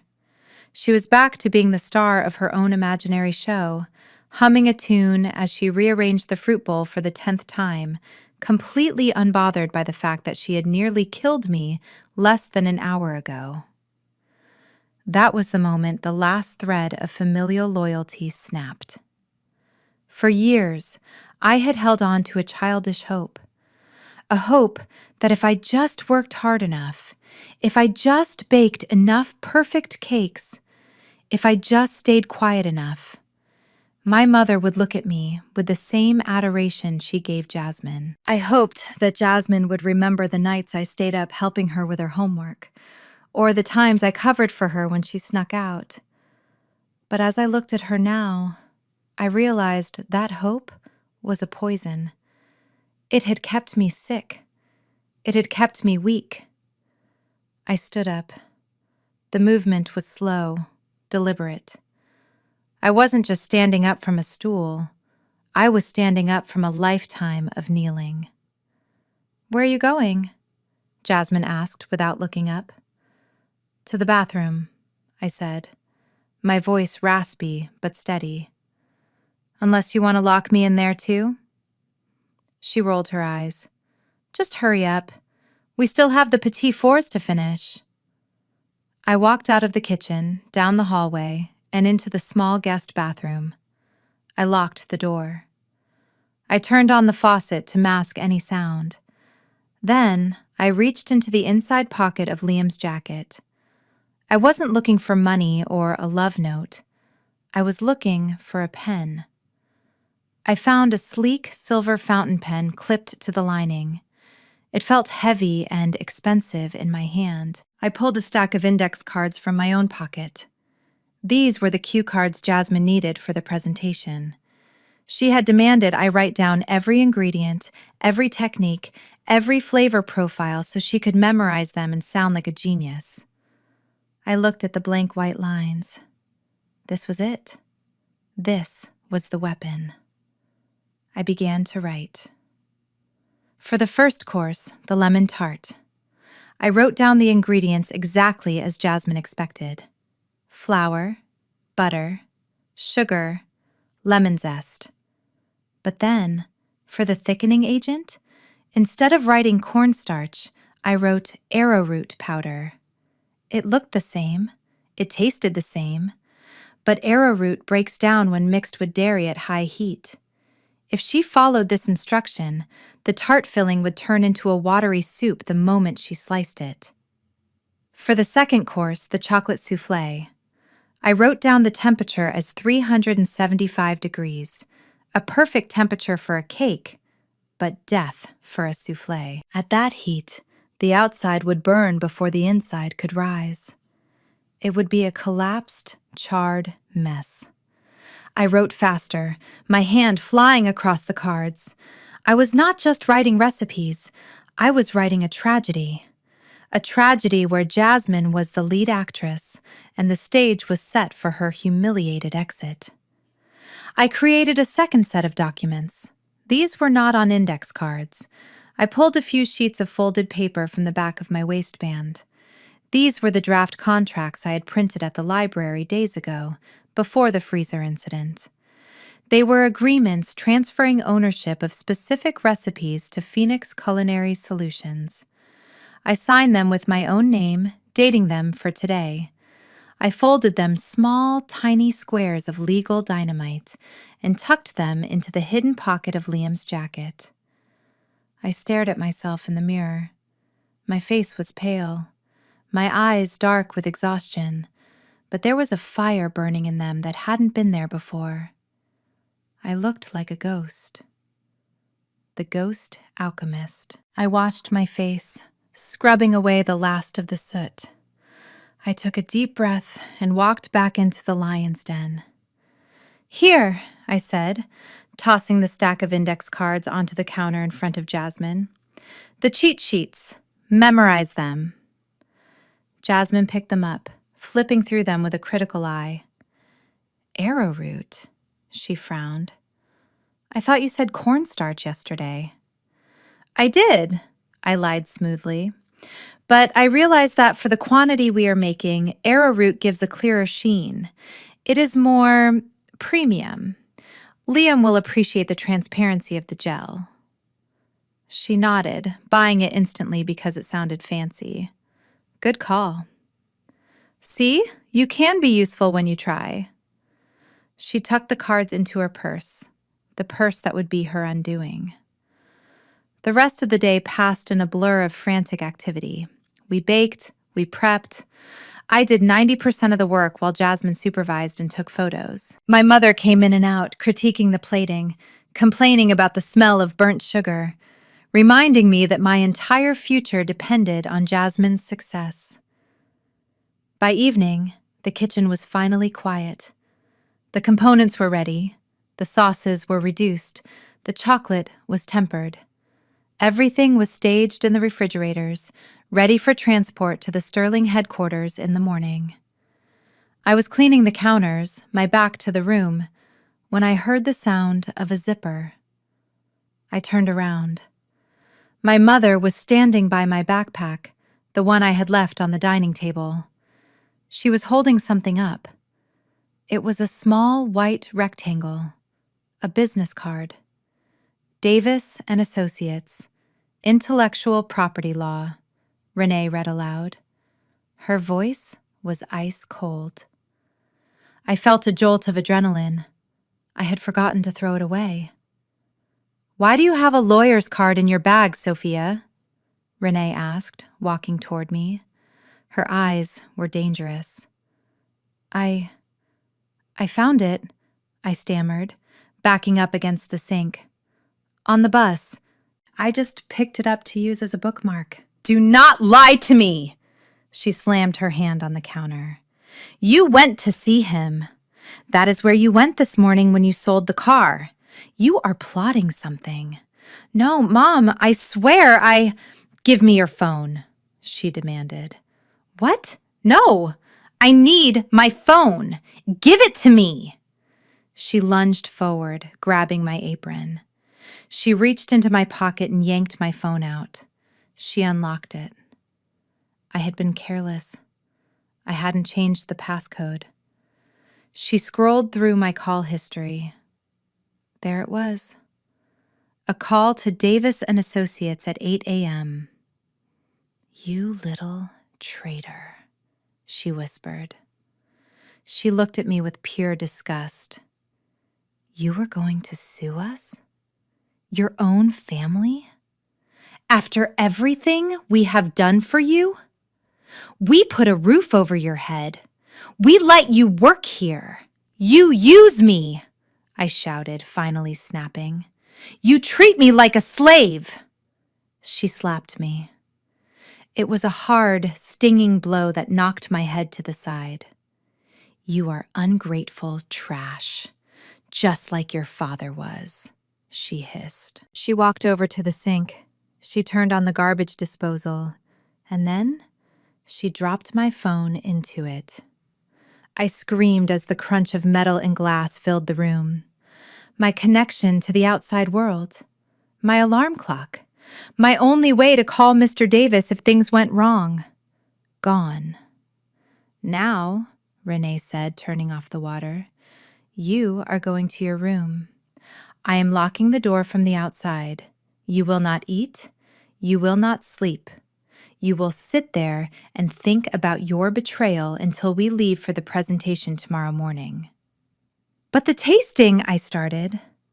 Jasmine can handle the plating, Renee said. We do not need you anymore. You have done the prep. You are a liability, Sophia. She grabbed my arm and dragged me down the hallway. She shoved me into my small bedroom and slammed the door. I heard the click of the lock. I was alone.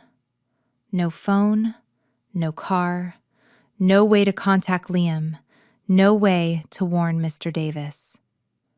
I sat on the edge of my bed. The room was dark. Panic tried to claw its way up my throat. What if I had miscalculated? What if Jasmine actually pulled it off? What if the arrowroot didn't break down? What if Liam decided not to help? I looked at the jacket. I was still wearing it. I buried my face in the collar. Then I remembered the folded papers in the hidden pocket. The contracts. They were safe. My mother hadn't found them. And I remembered something else. The arrowroot wasn't the only trap. I had made the chocolate ganache with a specific ratio of cocoa butter. It was stable at room temperature. But the Sterling boardroom was famous for being kept at a chilly 68 degrees. Under those conditions, that specific ratio would cause the ganache to bloom rapidly, turning from a glossy brown to a dusty, moldy-looking gray within 20 minutes. It was a time bomb. I lay back on the pillow. My cheek stung from the slap. My arm throbbed from the burn. My stomach growled with hunger. Let them lock me up, I thought. Let them take my phone. They cannot take what is in my head. I closed my eyes. I didn't sleep. I visualized the boardroom. I visualized the long mahogany table. I visualized Jasmine standing there, confident, arrogant. I visualized the moment she would slice into that lemon tart. I waited. The night dragged on. I heard them moving around the house. I heard Jasmine rehearsing her speech. I am so honored to present this menu, inspired by my grandmother. Passion, dedication. Lies. All lies. Morning came. The sun filtered through the cracks in my blinds. The lock clicked. The door opened. My mother stood there. She was dressed in a sharp navy suit, looking every bit the matriarch of a successful family. "Get up," she said. I stood up. "Go wash your face. Put on something decent. We are leaving in 10 minutes. "I thought you said I wasn't coming," I said. "Change of plans," she said, checking her reflection in my mirror. "Liam's assistant called the house line this morning. He specifically requested that the entire team be present. That includes you." A spark of hope ignited in my chest. Liam. He had done this. He knew they would try to leave me behind. And Sophia? Renee turned to me, her eyes narrowing. "If you make one wrong move, if you say one word out of turn, I will make sure you spend the rest of your life in a cell. Do not test me." I looked at her. I didn't say anything. I didn't need to. I walked to the closet. I put on my only clean outfit, a simple black dress and a pair of worn flats. I looked like a shadow, which was perfect. I walked out to the car. Jasmine was already in the back seat, surrounded by cooler bags containing my hard work. She looked nervous, but excited. "Ready to make history?" she asked, smirking at me. I looked at the cooler bags. Inside were the tarts that would liquefy, the soufflés that would collapse, the chocolate that would turn gray. "Yes," I said, climbing into the car. "I am ready." The drive to the city was silent. The Atlanta skyline rose up before us, a kingdom of glass and steel. We pulled up to the Sterling headquarters. It was massive, intimidating. Valets opened the doors. We stepped out. Jasmine strutted toward the entrance, my mother flanking her like a bodyguard. I followed behind, carrying the heaviest equipment box. Security stopped us at the front desk. "Name?" the guard asked. "Jasmine Vance, +2, Jasmine said, flipping her hair. "We are here for the board meeting." The guard checked his list. He frowned. "I see Jasmine Vance." "And Renee Vance." He looked up. "I do not see a Sophia Vance on the list." My mother turned to me, a cruel smile playing on her lips. "Oh, what a shame. It seems there was a mix-up." "Well, Sophia, you will just have to wait in the lobby. We cannot keep the board waiting."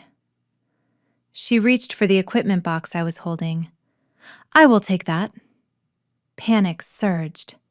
If I didn't get into that room, I couldn't trigger the trap. I couldn't reveal the truth. But the guard held up a hand. "Wait."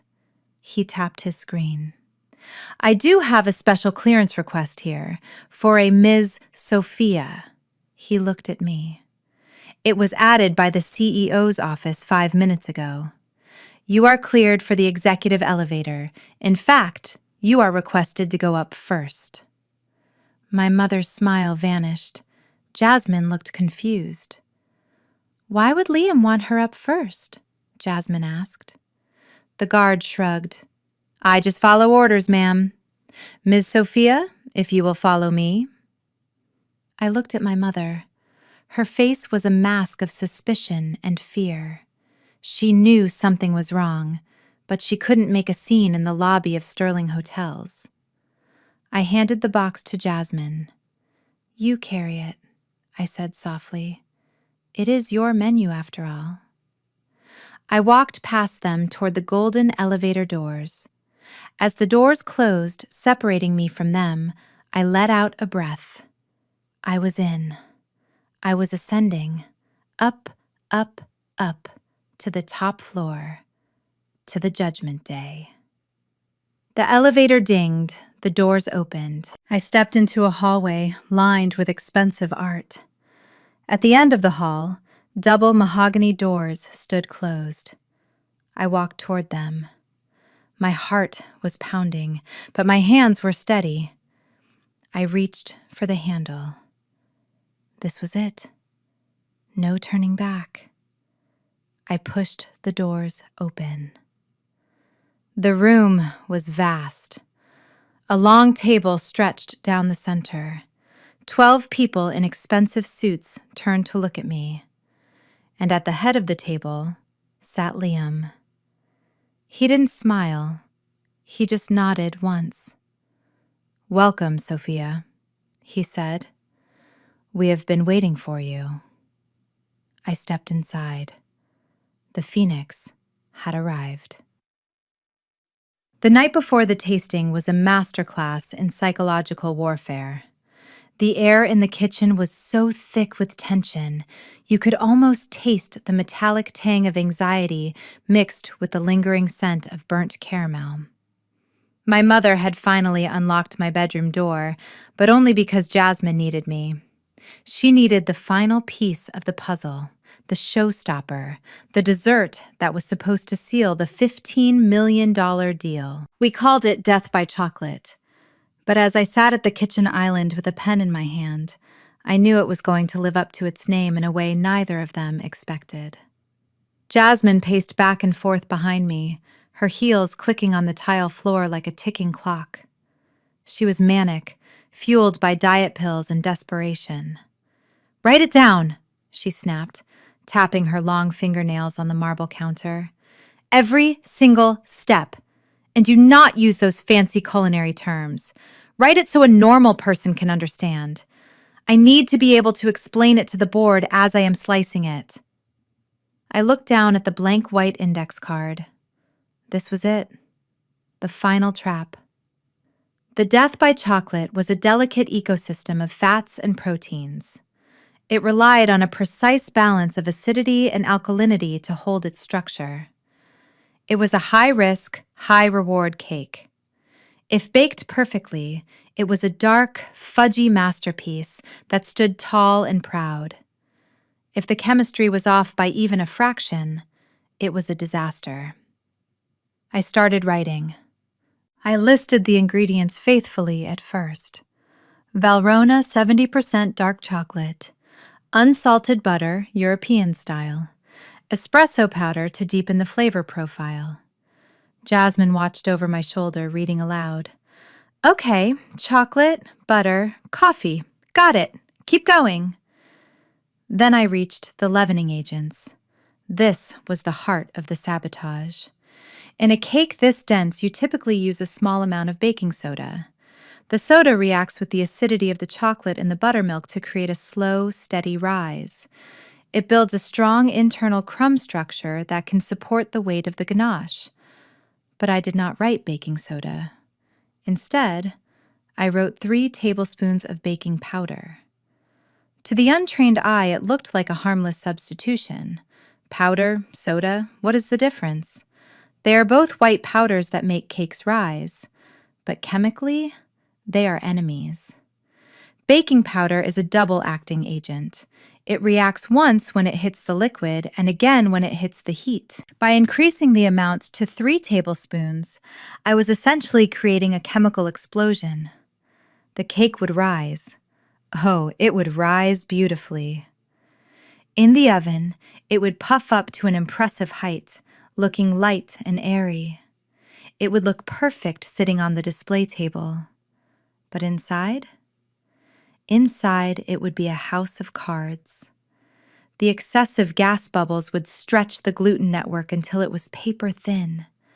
There would be no structural integrity. The moment a knife cut through the outer crust, the moment the surface tension was broken, the air would rush out. The entire cake would collapse in on itself, turning into a dense, gummy crater of sadness. I finished writing the instruction. I kept my hand steady. I did not let a single tremor betray the malice in my heart.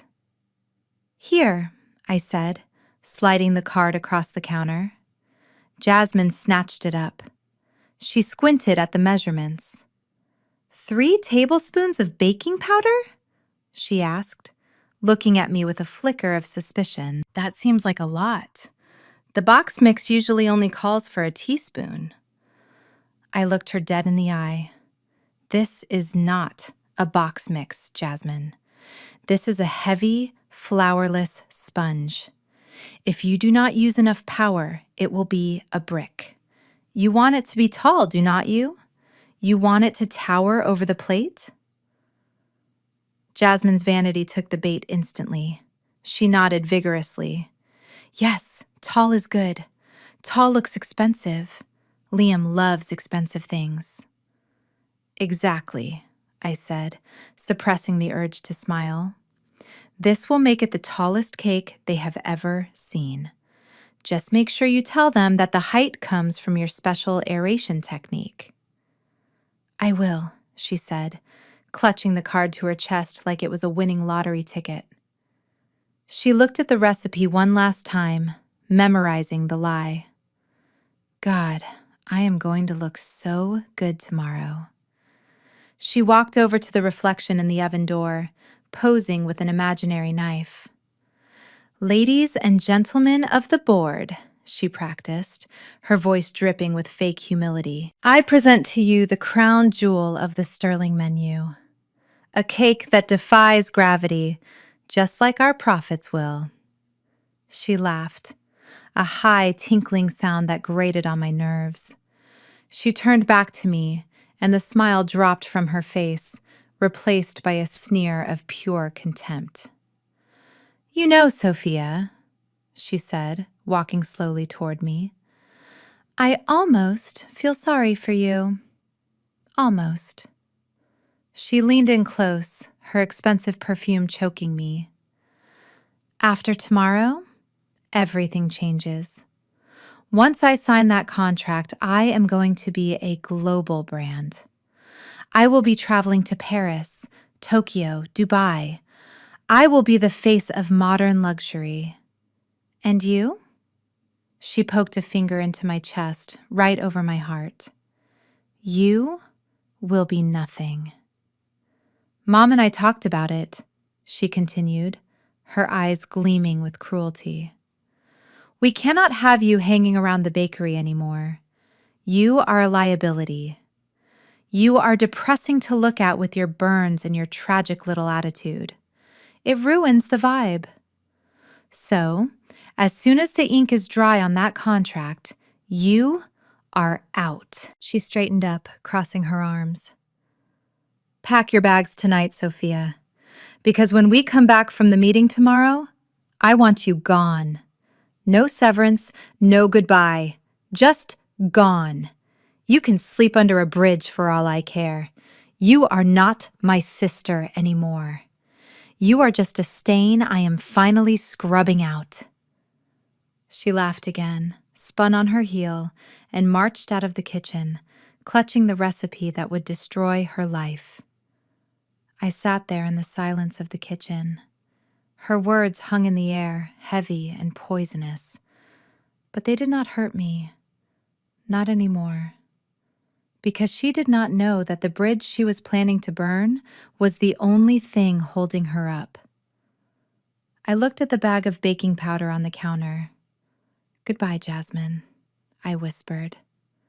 I stood up and walked to my room. I did not pack my bags. I did not cry. I laid down on my bed and stared at the ceiling, waiting for the sun to rise. I was ready to be homeless. I was ready to be nothing. Because tomorrow, for one glorious, chaotic moment, I was going to watch the world burn. And I was going to be the one holding the match. The death by chocolate was set. The timer was ticking. And 0 hour was just a sunrise away. The air inside the Sterling boardroom was colder than the walk-in freezer had been. It was a dry, recycled cold that smelled of lemon polish and aggressive cologne. I sat in the leather chair that cost more than my entire culinary school tuition, positioned slightly back from the main table. I was the ghost in the room, the shadow that didn't belong. Yet I was the only one who knew that a bomb was about to go off. Liam sat at the head of the table, his face unreadable. He did not look at me. He did not acknowledge the secret glance we had shared in the elevator. He was in full CEO mode, tapping a gold pen against a stack of legal documents. 12 board members sat around the mahogany table. They were intimidating men and women with gray hair and sharp eyes, the kind of people who could ruin a company with a single vote. They whispered among themselves, checking their watches, impatient for the show to begin. They were expecting a prodigy. They were expecting the next big thing in global hospitality. Then, the double doors swung open. Jasmine made her entrance. And I had to admit, she knew how to make an entrance. She was wearing a cream-colored power suit that hugged her figure perfectly, paired with Louboutin heels that clicked rhythmically against the marble floor. Her hair was pulled back in a sleek, high ponytail, and her makeup was flawless, hiding the dark circles of a sleepless night. My mother walked a step behind her, carrying her purse like a dedicated manager, beaming with pride. "Gentlemen, ladies," Jasmine said, her voice smooth and practiced. "Thank you for having me." She walked to the front of the room, standing before the projection screen. She didn't look nervous. She looked radiant. It was the confidence of someone who truly believed her own lies. She believed she deserved this. She believed that because she looked the part, she was the part.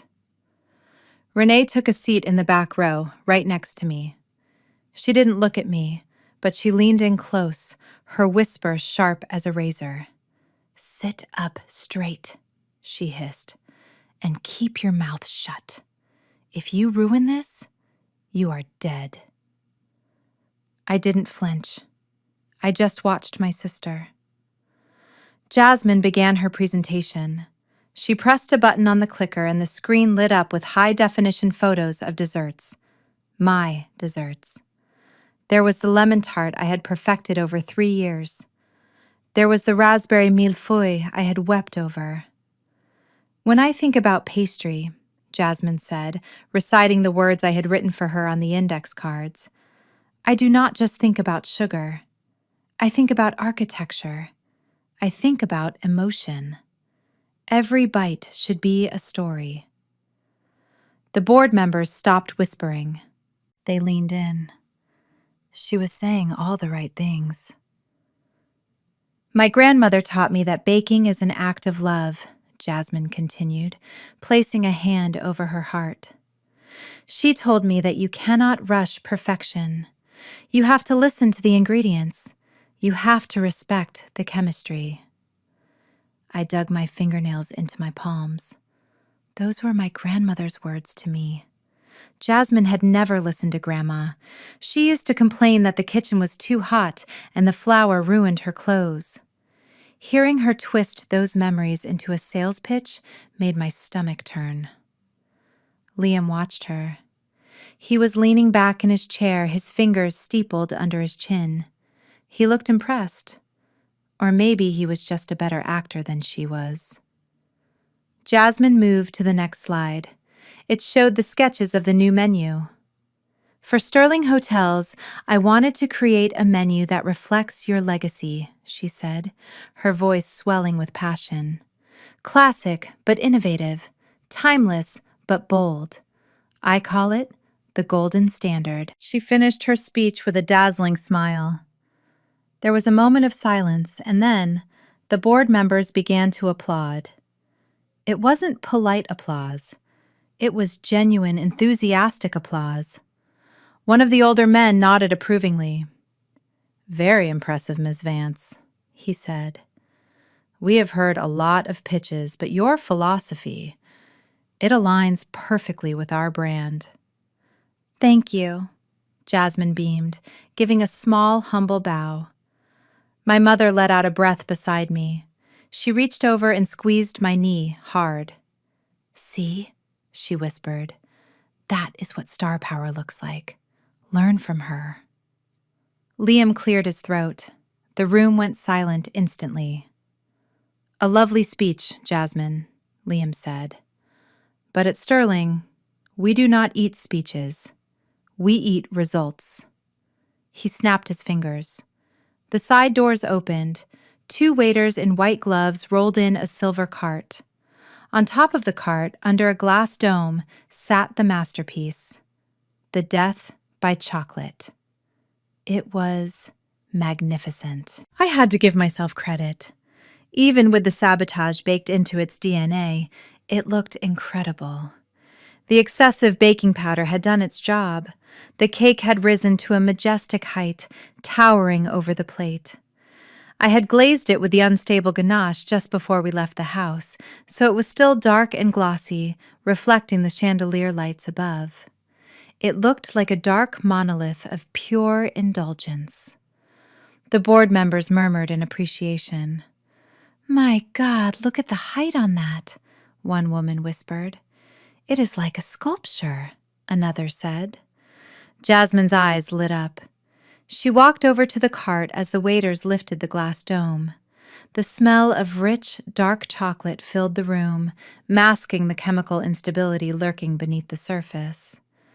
"This," Jasmine announced, gesturing to the cake like a magician revealing a tiger, "is the Death by Chocolate.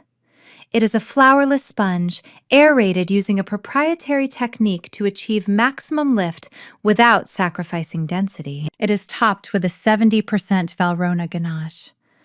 She looked at Liam, daring him to challenge her. Liam stood up. He walked slowly around the table, his eyes fixed on the cake.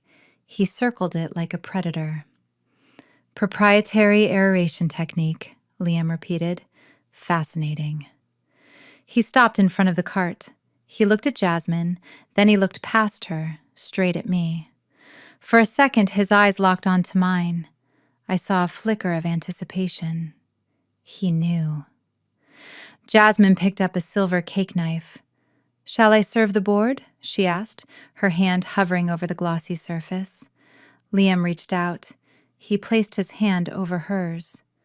"No," Liam said softly. Jasmine froze. "Why not?" "Because," Liam said, taking the knife from her hand, "a cake this expensive, a cake that is worth $15 million, deserves to be cut by the person signing the check." He held the knife up. The silver blade caught the light. It was sharp, heavy. "Allow me the honor," Liam said. He positioned the knife over the center of the cake. The board members held their breath, their forks ready. Jasmine smiled, confident, triumphant. She thought she had won. She thought the hard part was over. I watched the tip of the knife touch the glossy ganache. I counted down in my head. 3, 2, 1. The surface tension was about to break, and so was she. The room was so quiet I could hear the hum of the air conditioning unit and the frantic beating of my sister's heart. Liam held the silver knife poised above the glossy, dark surface of the cake. It looked perfect. It reflected the crystal chandelier above like a black mirror. To the 12 board members sitting around the table, it was a masterpiece of culinary architecture. To me, it was a biological weapon waiting to be detonated. Jasmine was beaming, her hands clasped under her chin, already imagining the applause, the contract, the millions of dollars flowing into her bank account. She had no idea that she was staring at her own execution. Liam pressed down. The knife broke the surface tension of the chocolate ganache. That was the trigger. The moment the crust was breached, the physics of my sabotage kicked in. The 3 tablespoons of baking powder I had forced Jasmine to add had created massive, unstable pockets of carbon dioxide inside the sponge. Without the proper gluten structure to hold it, the cake was essentially a balloon made of mud. There was a sound. It was not the appetizing crunch of a crust breaking. It was a wet, sickening squelch, like a boot stepping into deep mud. Then came the hiss. Whoosh! The air rushed out of the cake with an audible sigh. The majestic height that Jasmine had bragged about, that gravity-defying lift, vanished in a single second. The center of the cake imploded. The sides caved in. The glossy, beautiful exterior buckled and folded like a collapsing building. What happened next was grotesque. Because of the arrowroot powder I had substituted for the cornstarch, the filling inside had not set. It had turned into a viscous liquid. As the structure collapsed, this gray, lukewarm sludge erupted from the cracks in the ganache. It oozed out onto the silver platter, spreading like a toxic oil spill. It did not look like chocolate. It looked like industrial waste. But the visual horror was nothing compared to the smell. The excessive baking powder, reacting with the heat and the lack of acid, had released a potent byproduct during the rapid collapse: ammonia. It hit the room like a physical slap, a sharp, stinging chemical stench that burned the nostrils and watered the eyes. It smelled like dirty cat litter and floor cleaner mixed with burnt sugar. A collective gasp went around the table, followed immediately by the sound of coughing. Oh my God. One of the board members, an elderly woman in pearls, gagged and pressed a napkin to her nose. What is that smell? It smells like urine. Another member choked out, pushing his chair back, scraping it loudly against the marble floor to get away from the cart. Jasmine stood frozen. Her smile was still plastered on her face, but her eyes were wide with terror. She watched as the $15 million cake turned into a puddle of bubbling gray slime right in front of the people who held her future in their hands. "No," she whispered. "No, that is not right." Liam pulled the knife back. The blade was coated in the gray sludge. He looked at it with a mixture of disgust and cold fascination. He did not look surprised. He looked like a scientist who had just successfully proven a hypothesis. "Interesting texture," Liam said, his voice cutting through the sounds of people gagging. "Is this the proprietary aeration technique you mentioned, Jasmine? It seems to be breathing." Jasmine snapped out of her trance. Panic took the wheel. She did not look at the cake. She looked for a scapegoat. She looked at the waiters. "You!" she screamed, pointing a shaking finger at the young man who had rolled the cart in. "What did you do to it? You dropped it, didn't you? You shook the cart!" The waiter looked terrified. "Ma'am, I didn't touch it, I swear." "Liar!" Jasmine shrieked. She was losing control completely. Her carefully crafted persona of the elegant, sophisticated chef was dissolving faster than the cake. "It is the humidity in this room. It is too hot. Or the fridge. The hotel fridge must have malfunctioned. You people ruined my creation." She ran to the cart, frantically trying to push the collapsing pieces of cake back together with her bare hands. It was a pathetic sight. Her manicured fingers dug into the sludge, getting coated in the gray mess. "Stop looking at it," she yelled at the board members. "It tastes fine. It is just the presentation. The flavor is still there.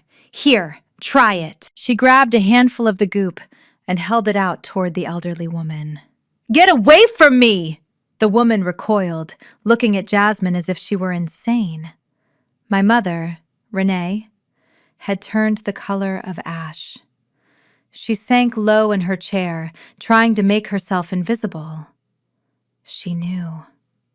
In that moment, she knew exactly what had happened. She looked over at me. I was sitting perfectly still. I did not smile. I did not frown. I just watched. I watched the monster they had created destroy herself. It was the most beautiful thing I had ever seen. Jasmine was sobbing now, scrubbing her sticky hands on her cream-colored suit, leaving brown and gray stains all over the expensive fabric. "Liam, please," she begged, turning to him. "This is sabotage! Someone tampered with the ingredients! It was the staff! I demand an investigation! I am a victim here!" She reached for Liam, trying to grab his arm with her dirty hands. Liam stepped back, avoiding her touch with a look of pure revulsion. He dropped the dirty knife onto the table. It clattered loudly, silencing Jasmine's hysterics for a brief second. "Sabotage." Liam repeated the word slowly. "You think someone sabotaged you, Jasmine?" "Yes, yes!" Jasmine nodded frantically, tears streaming down her face, creating tracks through her perfect makeup. "Someone who is jealous of me. Someone who wants to see me fail. You have to believe me, Liam." Liam looked at her. Then he looked at the board members, who were whispering among themselves, shaking their heads, writing things down in their notebooks that definitely were not contract offers. "I believe that there is a liar in this room," Liam said, "but I do not think it is the staff." He walked back to the head of the table. He stood there, commanding the room. The smell of ammonia was still thick in the air, a testament to the fraud that had just occurred. Jasmine wiped her nose with the back of her hand. What are you talking about?" Liam did not answer her directly. He looked at the large projection screen behind her, the one that still displayed the slide titled "The Golden Standard." "You said that baking is about honesty, Jasmine," Liam said, his voice rising, filling the cavernous room. "You said it is about listening to the ingredients. Well, those ingredients are speaking loud and clear right now. They are saying that you do not know the difference between baking powder and baking soda. They are saying that you do not know that arrowroot breaks down in dairy. They are saying that you are a fraud." Jasmine opened her mouth to argue, but Liam slammed his hand down on the mahogany table. Bang! The sound echoed like a gunshot. Everyone jumped. Even my mother flinched. "Enough!" Liam roared. The silence that followed was absolute. Liam straightened his tie. He looked at the tech guy standing in the corner of the room. "Kill the presentation slides," Liam ordered. Then, he turned his gaze back to Jasmine, his eyes cold and hard as diamonds. "And turn on the security feed from my kitchen." Liam did not wait for an answer. He picked up a remote control from the table and pointed it at the wall. The screen flickered, the image of the disastrous cake vanishing, replaced by grainy but high-definition footage. The room went dead silent. The date stamp in the corner of the video showed it was from 3 days ago. It was the interior of the Sterling Estate kitchen. On the screen, Jasmine was standing over me. I was on the floor, scrubbing the tile. Jasmine was shouting, her face twisted in rage. The audio was crystal clear. "You are useless, Sophia!" Jasmine's voice rang out through the speakers, sharp and cruel. "You are just a baker, a low-class, flour-covered nobody." The board members gasped. They looked from the screen to the woman standing in front of them in the cream suit. Jasmine was trembling, her hands covering her mouth. Liam pressed a button. The video jumped forward. Now the screen showed the freezer incident. It showed Jasmine shoving me into the walk-in freezer. It showed her locking the door. It showed her laughing as she walked away, checking her reflection in the microwave. Oh my God. The elderly woman in pearls whispered, her hand flying to her throat. She locked her in. That is attempted murder. Another board member muttered, his face grim. Then, the video cut to the most damning footage of all. It was the night of the brioche disaster. Jasmine was standing by the mixer, pouring the blue cleaning fluid into the dough. But it was the conversation that followed that sealed her fate. "I do not know how to bake, Mom," Jasmine's voice screamed from the speakers. "I do not know the difference between yeast and baking powder. If Sophia leaves, I am ruined." And then, my mother's voice. "Do not worry, Jasmine. We will make sure she never leaves. We own her. She is our slave." Renee let out a choked sound from the back of the room. She stood up, knocking her chair over. This is illegal!" she screeched, pointing a shaking finger at Liam. "You cannot record us without our consent. I will sue you." Liam didn't even look at her. He just kept his eyes on the screen. The video ended with a shot of me, sitting alone in the dark kitchen, bandaging my burns with duct tape because Jasmine had thrown away my first aid kit. The screen went black. Liam turned to the board. "This is the woman you were about to give $15 million to. A fraud, a bully, and quite possibly a criminal." Jasmine was hyperventilating. She looked around the room, searching for an ally, searching for a way out. But the faces staring back at her were filled with disgust. "It is a deep fake!" she yelled, her voice cracking. "It is AI! He made it up because he wants to break up with me, and he does not want to pay the penalty fee." She ran to the table, grabbing the arm of the chairman. "Sir, please!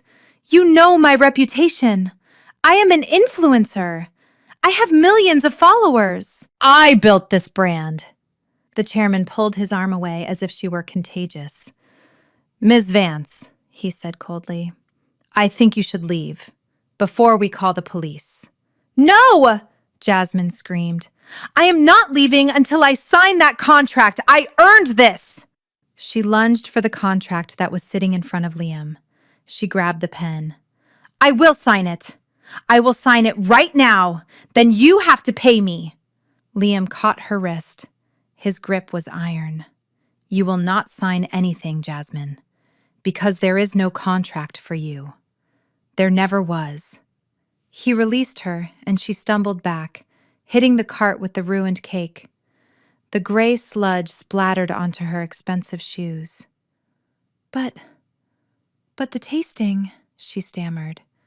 "The tasting was a test," Liam said, "and you failed." "But the real creator of this menu? The real genius behind the golden standard? She passed with flying colors." He looked at the double doors at the end of the room. Everyone turned. Jasmine wiped the tears and sludge from her face, confusion warring with fear in her eyes. Renee stopped her ranting, her mouth hanging open. The heavy mahogany doors began to open, slowly, dramatically. A silhouette appeared in the doorway. It was not the girl in the dirty apron. It was not the girl with the flower in her hair and the fear in her eyes. I stepped into the light. I was wearing a tailored black suit that I had bought an hour ago with the last of the cash from my car sale. My hair was slicked back, sharp and professional. My burns were covered by the sleek fabric of the jacket. I stood tall, my shoulders back, my chin held high. I held a leather portfolio in my hand. The room was silent. Jasmine stared at me. She blinked, as if she couldn't process what she was seeing. "Sophia?" she whispered. I didn't answer her. I didn't even look at her. I walked past her, my heels striking the floor with a rhythmic, powerful cadence. I walked straight to the head of the table. I stopped next to Liam. He stood up and pulled out the chair next to him, the seat of honor. I sat down. I placed my portfolio on the table. I looked at the board members, meeting their gazes one by one. "Good afternoon," I said, my voice steady, clear, and commanding. "My name is Sophia Vance. I am the owner of Phoenix Culinary Solutions, and I believe you have been tasting my work." Jasmine let out a sound that was half scream, half sob. "You?" she shrieked. "You are the help! You are nobody! Get out of that chair!" I turned to her slowly. I looked at her with the cold detachment of a stranger. "I am not the help, Jasmine," I said softly. "I am the landlord, and your eviction notice is overdue." The silence that followed my declaration was absolute. It was the kind of silence that happens after a bomb detonates, before the ringing in your ears begins. Jasmine stared at me, her mouth opening and closing like a fish out of water. She looked from me to the board members, desperate for someone to laugh, for someone to tell her that this was just a cruel joke. But nobody was laughing. The men and women around the table were looking at me with a new expression. It was not pity. It was not dismissal. It was respect. "You are insane," Jasmine finally sputtered, her voice trembling. "You are having a breakdown, Sophia." "Mom, call security. She is hallucinating. She thinks she owns a company." I did not move. I did not raise my voice. I simply gestured to the double doors. "Mr. Davis, if you please." The doors opened again, and my lawyer, Mr. Davis, walked in. He was carrying a thick briefcase and wearing a suit that cost more than Jasmine's car. He didn't look at my mother or my sister. He walked straight to the table and placed a stack of documents in front of the chairman. "Ladies and gentlemen of the board," Mr. Davis announced, his voice booming in the quiet room. "My name is Alan Davis, senior partner at Davis & Associates. I represent Ms. Sophia Vance, the sole proprietor and CEO of Phoenix Culinary Solutions." "Phoenix?" Jasmine whispered, the color draining from her face. She looked at me, her eyes wide with horror. That is the company Liam has been talking about. The one with the patents." "Correct," Mr. Davis said, opening a file. He pulled out a document with a gold seal. He held it up for the room to see. "This is a federal utility patent for a proprietary chemical leavening process involving heat-stabilized sugar structures. It was filed 6 months ago by my client." He pulled out another document. "This is the trademark registration for the brand identity, The Ghost Alchemist. And this," he said, dropping a heavy binder onto the table with a loud thud, "is a cease and desist order against Ms. Jasmine Vance and Mrs. Renee Vance for the unauthorized use, theft, and attempted replication of my client's intellectual property." The chairman picked up the papers. He scanned them, his glasses sliding down his nose. He looked at Liam. "Mr. Sterling, were you aware of this?" Liam leaned back in his chair. He looked at Jasmine, who was now clinging to the edge of the table for support. "I was," Liam said calmly. "In fact, I have been in negotiations with Phoenix Culinary Solutions for weeks. But I needed to be sure. I needed to know if the person standing in front of me was the talent or just the thief." He stood up and walked over to Jasmine. She looked up at him, tears streaming down her face, ruining what was left of her makeup. "Liam, please," she begged, reaching for his hand. "I did it for us. I wanted to be worthy of you. I can learn. I can take classes. Just give me a chance." Liam looked down at her. His face was not angry. It was indifferent. It was the look you give to a stranger who has bumped into you on the street. "There is no us, Jasmine," Liam said. "I do not marry liabilities. And I certainly do not do business with frauds. The engagement is off. You can keep the ring. Consider it a severance package." Jasmine let out a wail that sounded more animal than human. She fell to her knees, grabbing the hem of his pants. No! You cannot do this! I am Jasmine Vance! I have 2 million followers! You will regret this. I will destroy you on social media. Liam signaled to the security guards who were standing by the door. Escort Ms. Vance out of the building, Liam ordered, and ensure she does not stop in the lobby. 2 large guards stepped forward. They grabbed Jasmine by her arms. She kicked and screamed, her heels scraping against the marble floor. Get off me! Do you know who I am? Mom! Do something! Help me! My mother, Renee, was pressed against the back wall. She looked at Jasmine being dragged away like a sack of trash. She looked at the board members who were watching the scene with distaste. She looked at Liam. And then she looked at me. She did not move to help her favorite daughter. She did not say a word. She just watched as Jasmine was hauled out of the double doors, her screams echoing down the hallway until they were cut off by the heavy thud of the doors closing. The room was quiet again. Liam turned to me. He smiled. It was the first genuine smile I had seen on his face all day. Miss Vance, he said, gesturing to the seat next to him. Shall we talk business? I sat down. Mr. Davis opened another file. The proposal is simple, Liam said, addressing the board. Sterling Hotels will acquire Phoenix Culinary Solutions for a cash sum of $25 million. In addition, Sophia Vance will come on board as the Global Creative Director of Food and Beverage, with a 5% equity stake in the hospitality division. $25 million. The number hung in the air. I kept my face neutral, but inside I was screaming. It was more than enough to buy the bakery back. It was enough to buy the whole block.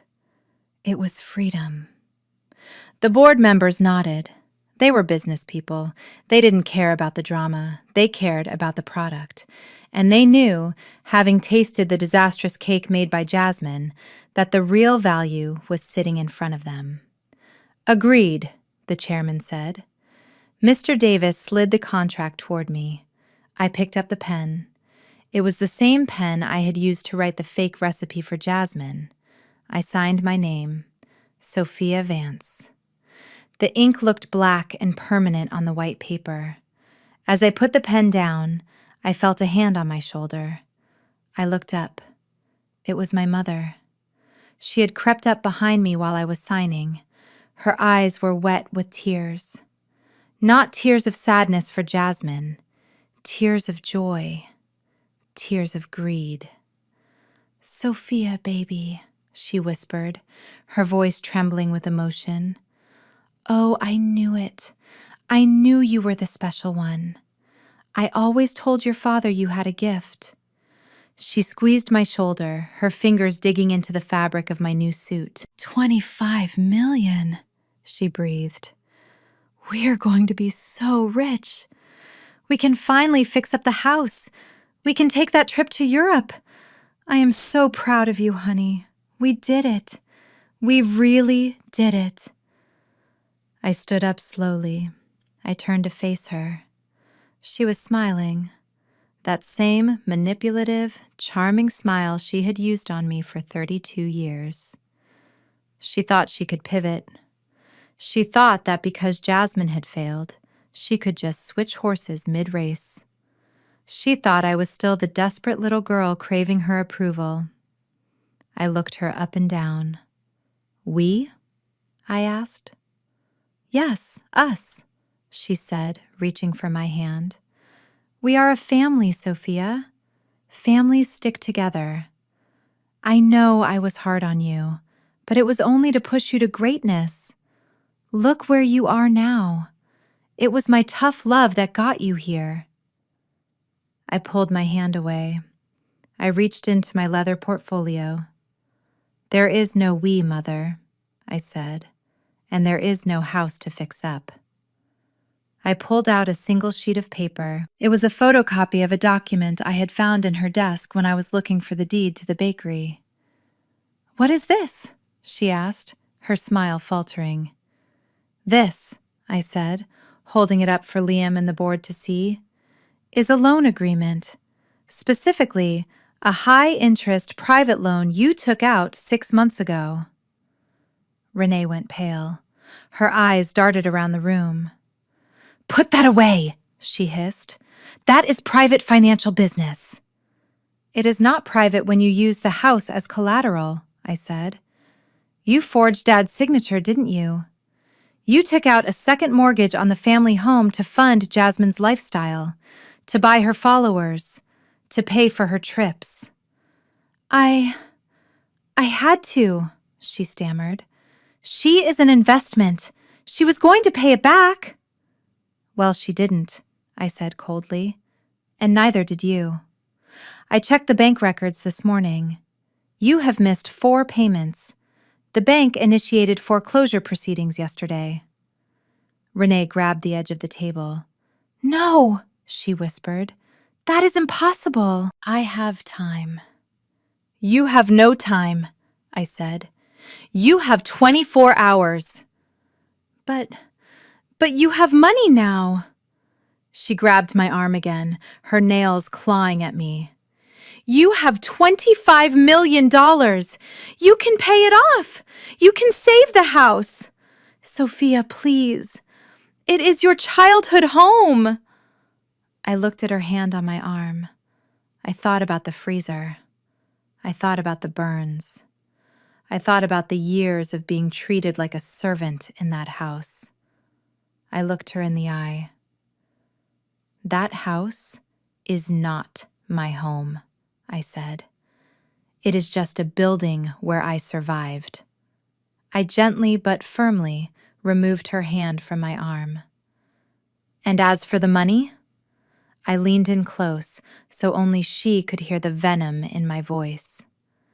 "That money belongs to Phoenix Culinary Solutions. And Phoenix does not invest in sinking ships." Renee stared at me. The realization hit her. She had lost both daughters. She had lost the house. She had lost everything. Liam stepped forward. "Mrs. Vance," he said, his voice polite but firm, "this is a private meeting for shareholders and partners. You are neither. Security is waiting to escort you to your car." My mother looked at me one last time. She opened her mouth to beg, to scream, to curse me. But she saw the look in my eyes. It was a wall of ice. There was no way through. She turned and walked away, a broken, defeated woman. I watched her go. I felt a weight lift off my chest, a weight I hadn't realized I was carrying since I was 5 years old. Liam turned to me. He held out his hand. "Ready to get to work, partner?" he asked. I took his hand. His grip was warm and solid. "I am ready," I said. "But before we start," I added, pulling one last document from my portfolio, "there is one loose end I need to tie up." I placed the paper on the table. It was the deed to Grandma's oven, the bakery my mother had threatened to sell. "The developer she was going to sell this to?" I asked. Liam glanced at the paper. "I know him," Liam said. "He is a subsidiary of Sterling." "Good," I said. "Tell him the sale is canceled. The owner has returned, and she is raising the rent." The fall of the House of Vance was not quiet.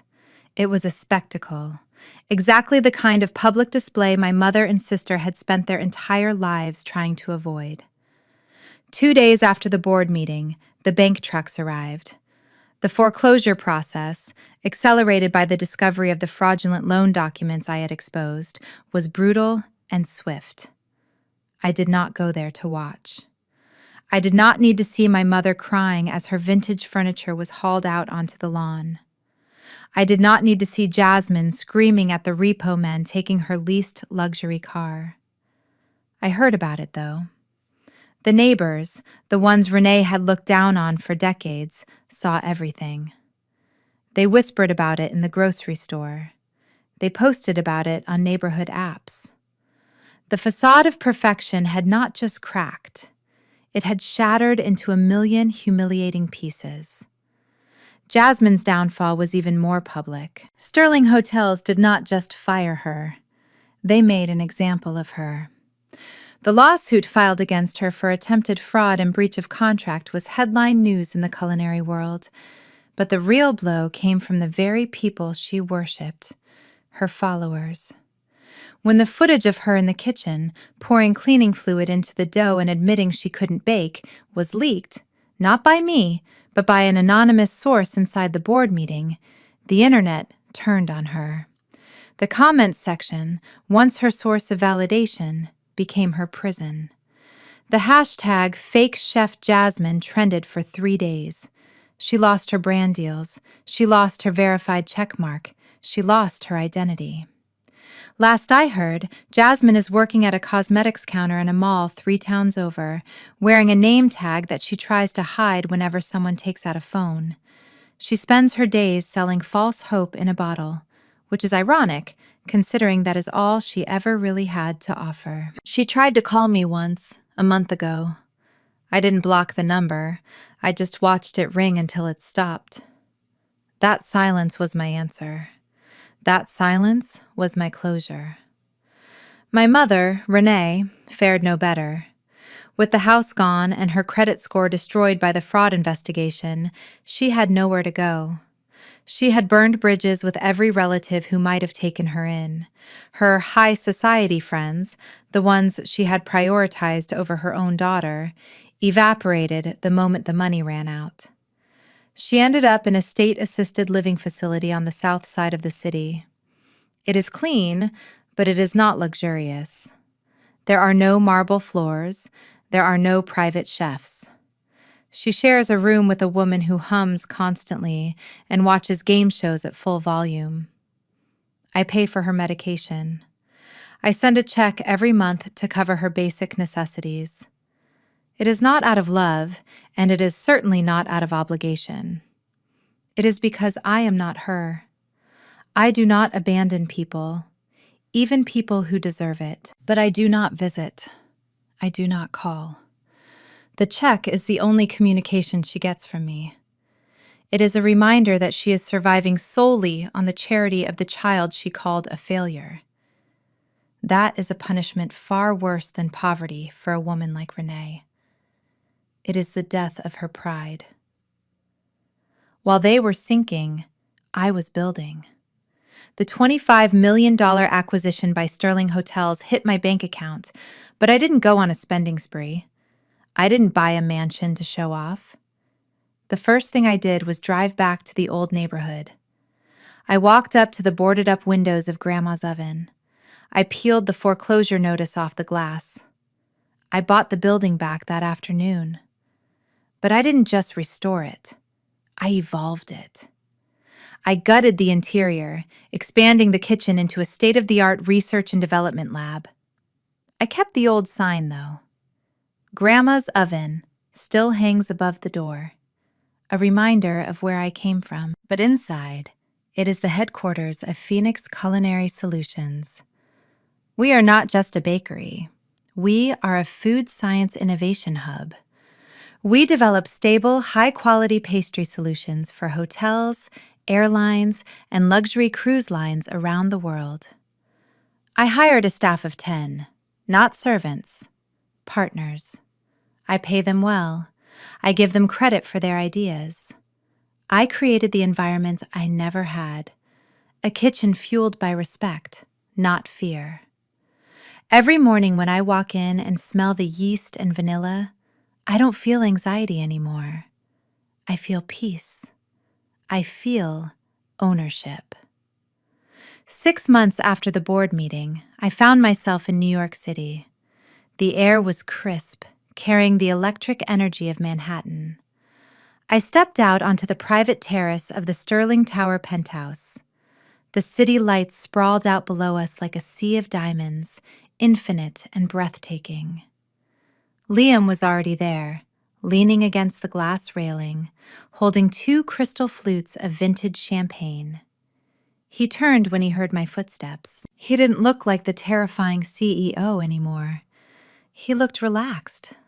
He looked like an equal.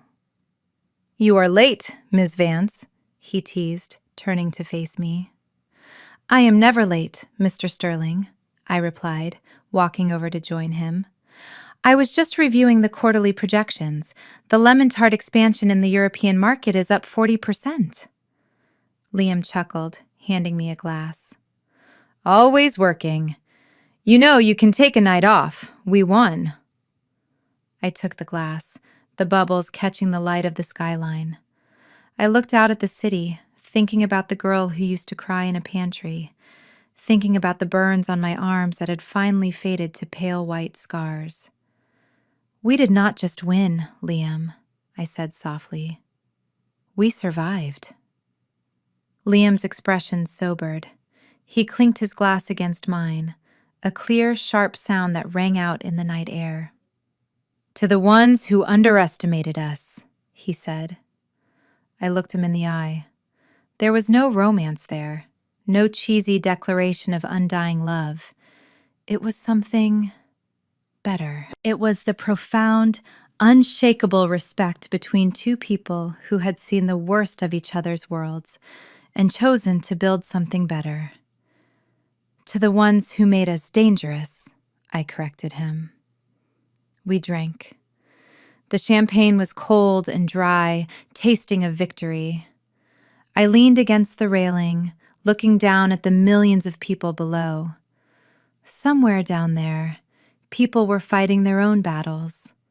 Somewhere, a girl was being told she wasn't enough. Somewhere, a sister was stealing credit. Somewhere, a mother was choosing a favorite. If you are watching this, and you feel like you are trapped in that darkness, listen to me. They want you to break. They want you to scream. They want you to become bitter so they can point a finger and say, "See, she is crazy." Do not give them that satisfaction. Your worth is not defined by how they treat you. It is defined by what you can create when they are not looking. Keep your head down. Sharpen your skills. Build your exit strategy in the silence. Let them think they are winning. Let them think you are weak.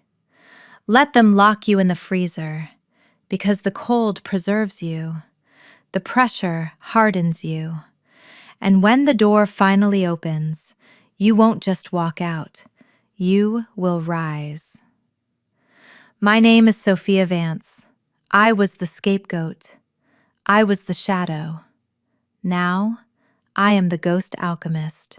And this is just the first course. Thank you for listening to my story. If you have ever had to build your own empire from the ashes of betrayal, tell me about it in the comments. Hit like and subscribe, because the best revenge isn't just surviving. It is thriving so loudly they have no choice but to watch. Stay strong, stay patient, and never, ever let them see you bleed. This journey taught me that true power is not about screaming the loudest. It is about building in silence while others make noise. My family tried to define me by my scars, but they forgot that pressure creates diamonds. I learned that you do not need to burn bridges with anger. Sometimes, you just need to let the toxic people in your life light the match themselves. Your worth is never determined by those who cannot see your value. It is defined by the skills you sharpen in the dark and the resilience you forge when the world tries to freeze you out. If you have ever had to work twice as hard to get half the respect, hit that like button and subscribe for more stories of justice served. Share this video with someone who needs to remember that their time to rise is coming.